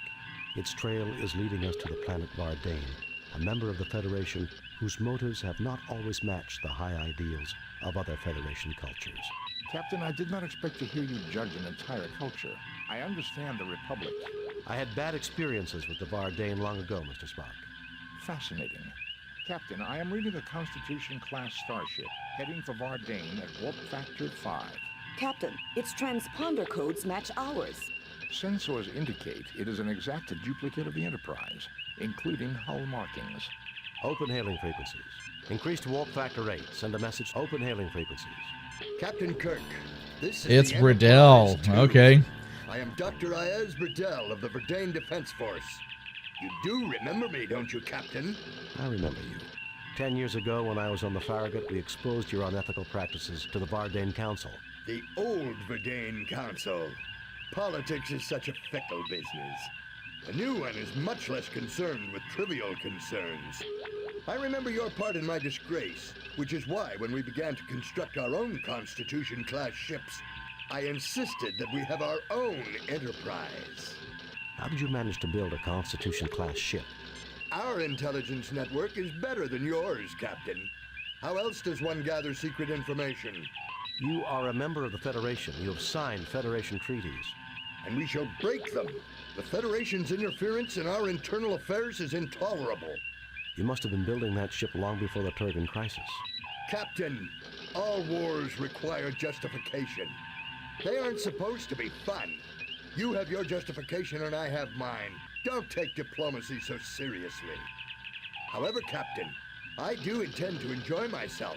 I do intend to enjoy seeing Lieutenant Kirk's ship go up in flames. I shall laugh at the sight. We'll see who gets the last laugh. I'm sure you would. You're a fool, Bradell. You can't defeat a trained Federation crew unless you ambush them.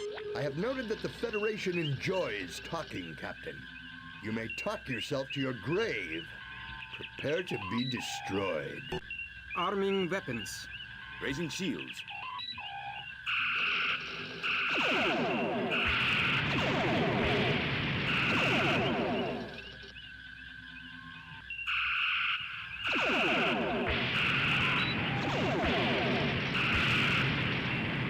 There are several...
That's the last of them, Captain.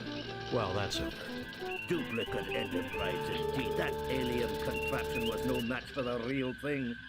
What if the Vardain have more Constitution-class vessels? The Federation will blockade Vardain until they agree to destroy their weapons facilities and all non-authorized ships. Message from Starfleet, Captain. On screen, Lieutenant. We have read your report on the destruction of the USS Republic and evaluate your performance at 85%. You and your crew received 2 commendation points. Well done, Captain. Keep up the good work. We have reviewed your overall performance for this year at 78% Enterprise. A competent performance, Captain. You have met Starfleet standards that we expect out of a starship captain. Good luck on future missions. Well, that was a rather underwhelming evaluation. It was a logical appraisal, Captain. We did make numerous mistakes. That's what being human is about, Spock. We aren't machines. We're imperfect and proud of it. I had noticed that, Doctor, from a cursory glance at your history. Indeed, given the number of errors that humanity has made. The challenge, Mr. Spock, is to learn from your mistakes and make yourself a better person. It's something we can do on our next mission. Want to bet? Warp Factor 2 to our next destination, Mr. Sulu.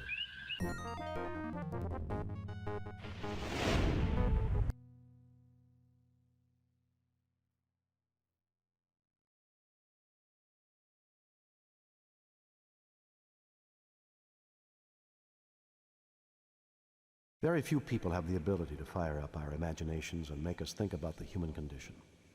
Gene Roddenberry, the creator of Star Trek, was one of those people. He took us where no man has gone before and beyond.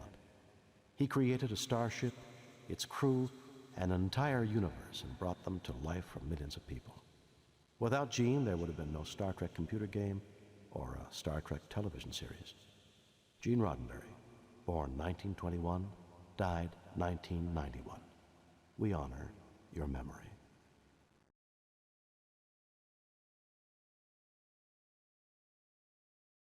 Load a previously saved game. Okay, so that is the ending of Star Trek 25th Anniversary. I did not do any commentary during that last sequence because it is insanely difficult to do that last sequence. As a matter of fact, one of the recommended ways to beat the alternate Enterprise, the Alasi duplicate Enterprise, is to do a little bit of save scumming, where you basically create a quick save game, load in, and it places the target in the center. As you saw briefly, that's why there were some cuts there toward the end that cut away from the final mission. It's interesting because Vengeance, we did really well in this game. Despite the fact that I got lost a couple of times, we got mixed up on a few things, but we did really well until we got to Vengeance. Vengeance is a terrible level. It's a terrible episode in this game. It actually, in my opinion, brings down the overall experience. I enjoyed myself until I got to Vengeance. And like I said when we did the intro sequence earlier, I'd never played this game before. I'd played Judgment Rights, which Judgment Rights is a direct sequel to this game. When we play Judgment Rights, you're going to see it uses a lot of the same assets, the same interface. There's a lot of things that are from 25th Anniversary that are included in Judgment Rights. But so I knew the design and how it worked, but I'd never played through these stories. These stories were okay. There were some that were better than others. Some I got stuck on, some I didn't, and I was able to go through. But Vengeance was terrible. I hated Vengeance. I hated that episode, and it really brought down the whole experience because there is a game-breaking bug in the episode, and then it ends with the attack against Burdell. And if you don't save or you're not prepared for that last attack, you're going to get smoked basically by this alternate Enterprise. So overall, I think it's a decent game. It's definitely not one of my favorite Star Trek games of all time. I can tell you that. I did enjoy some of the episodes. I thought the whole overall experience was good, but it did feel a little disjointed at times. Like I said, I think the last episode really just kind of brought it down. When she said we got like a 78% on our assessment from Starfleet, that was frustrating because we got about a 98% to 100% through most of the episodes till that last one, where it was just so disjointed and so weird that we were really just kind of forced to go with whatever worked, and that was it. And so, yeah. So Star Trek 25th Anniversary Edition, PC version, here we are. This is where it's at. This is where it ends. There's no credit sequence because the credit sequence actually runs at the first part of the game, kind of like an actual Star Trek episode. So, I mean, it's good. It's good. This, I did like the tribute to Gene Roddenberry at the end because the 25th anniversary came right after his death. So the Next Generation was steaming along, and the 25th anniversary was being celebrated right after Gene Roddenberry's passing. So that was a very touching tribute. I really appreciated that. So this was a difficult playthrough. There's going to be some points I'm sure that you'll see disjointed editing and cuts and stuff, because there were some times I just legitimately got stuck. And it has to do, sometimes it would have to do with the pixel art because I couldn't make out what it was asking me to pick up. Some of it had to do with just kind of getting lost because, you know, this game takes probably about 3 hours roughly to kind of go through it if you know what you're doing. But I mean, at the time it was released, this could take weeks or months to figure out what's actually going on in this game and solve some of the puzzles, because you have to, you know, like the base 4 and the base 3 episode where we had to kind of break down the numbers, and then you had the numbers with the, I think it was an Aztec god. So there's just all kinds of weird stuff that needed to be discovered by the player that, you know, your average Star Trek person who, you know, for me at the time, I was a kid, it was a little difficult to figure out, but eventually it came through. So Star Trek 25th Anniversary, we're going to close out this episode of Retro Playback. I'm not going to give it a score because I don't want to get in the habit of doing that, but I'll just say that this is not one of my favorite Star Trek games. I definitely put it on the lower tier of my of the Star Trek RPG experiences.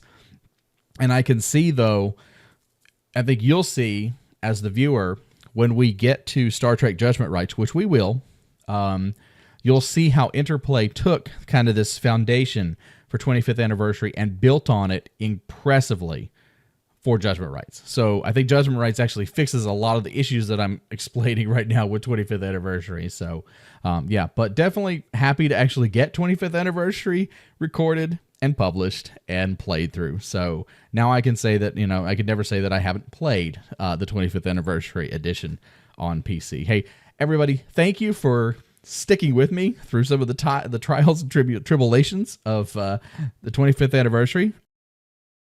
And yeah, I look forward to seeing you on the next episode of Retro Playback, and who knows what we'll be playing next. Judgment Rights is on the list, but who knows? That may not be next. I don't know what I'm going to do, but I know for now that, you know, I did enjoy the playback.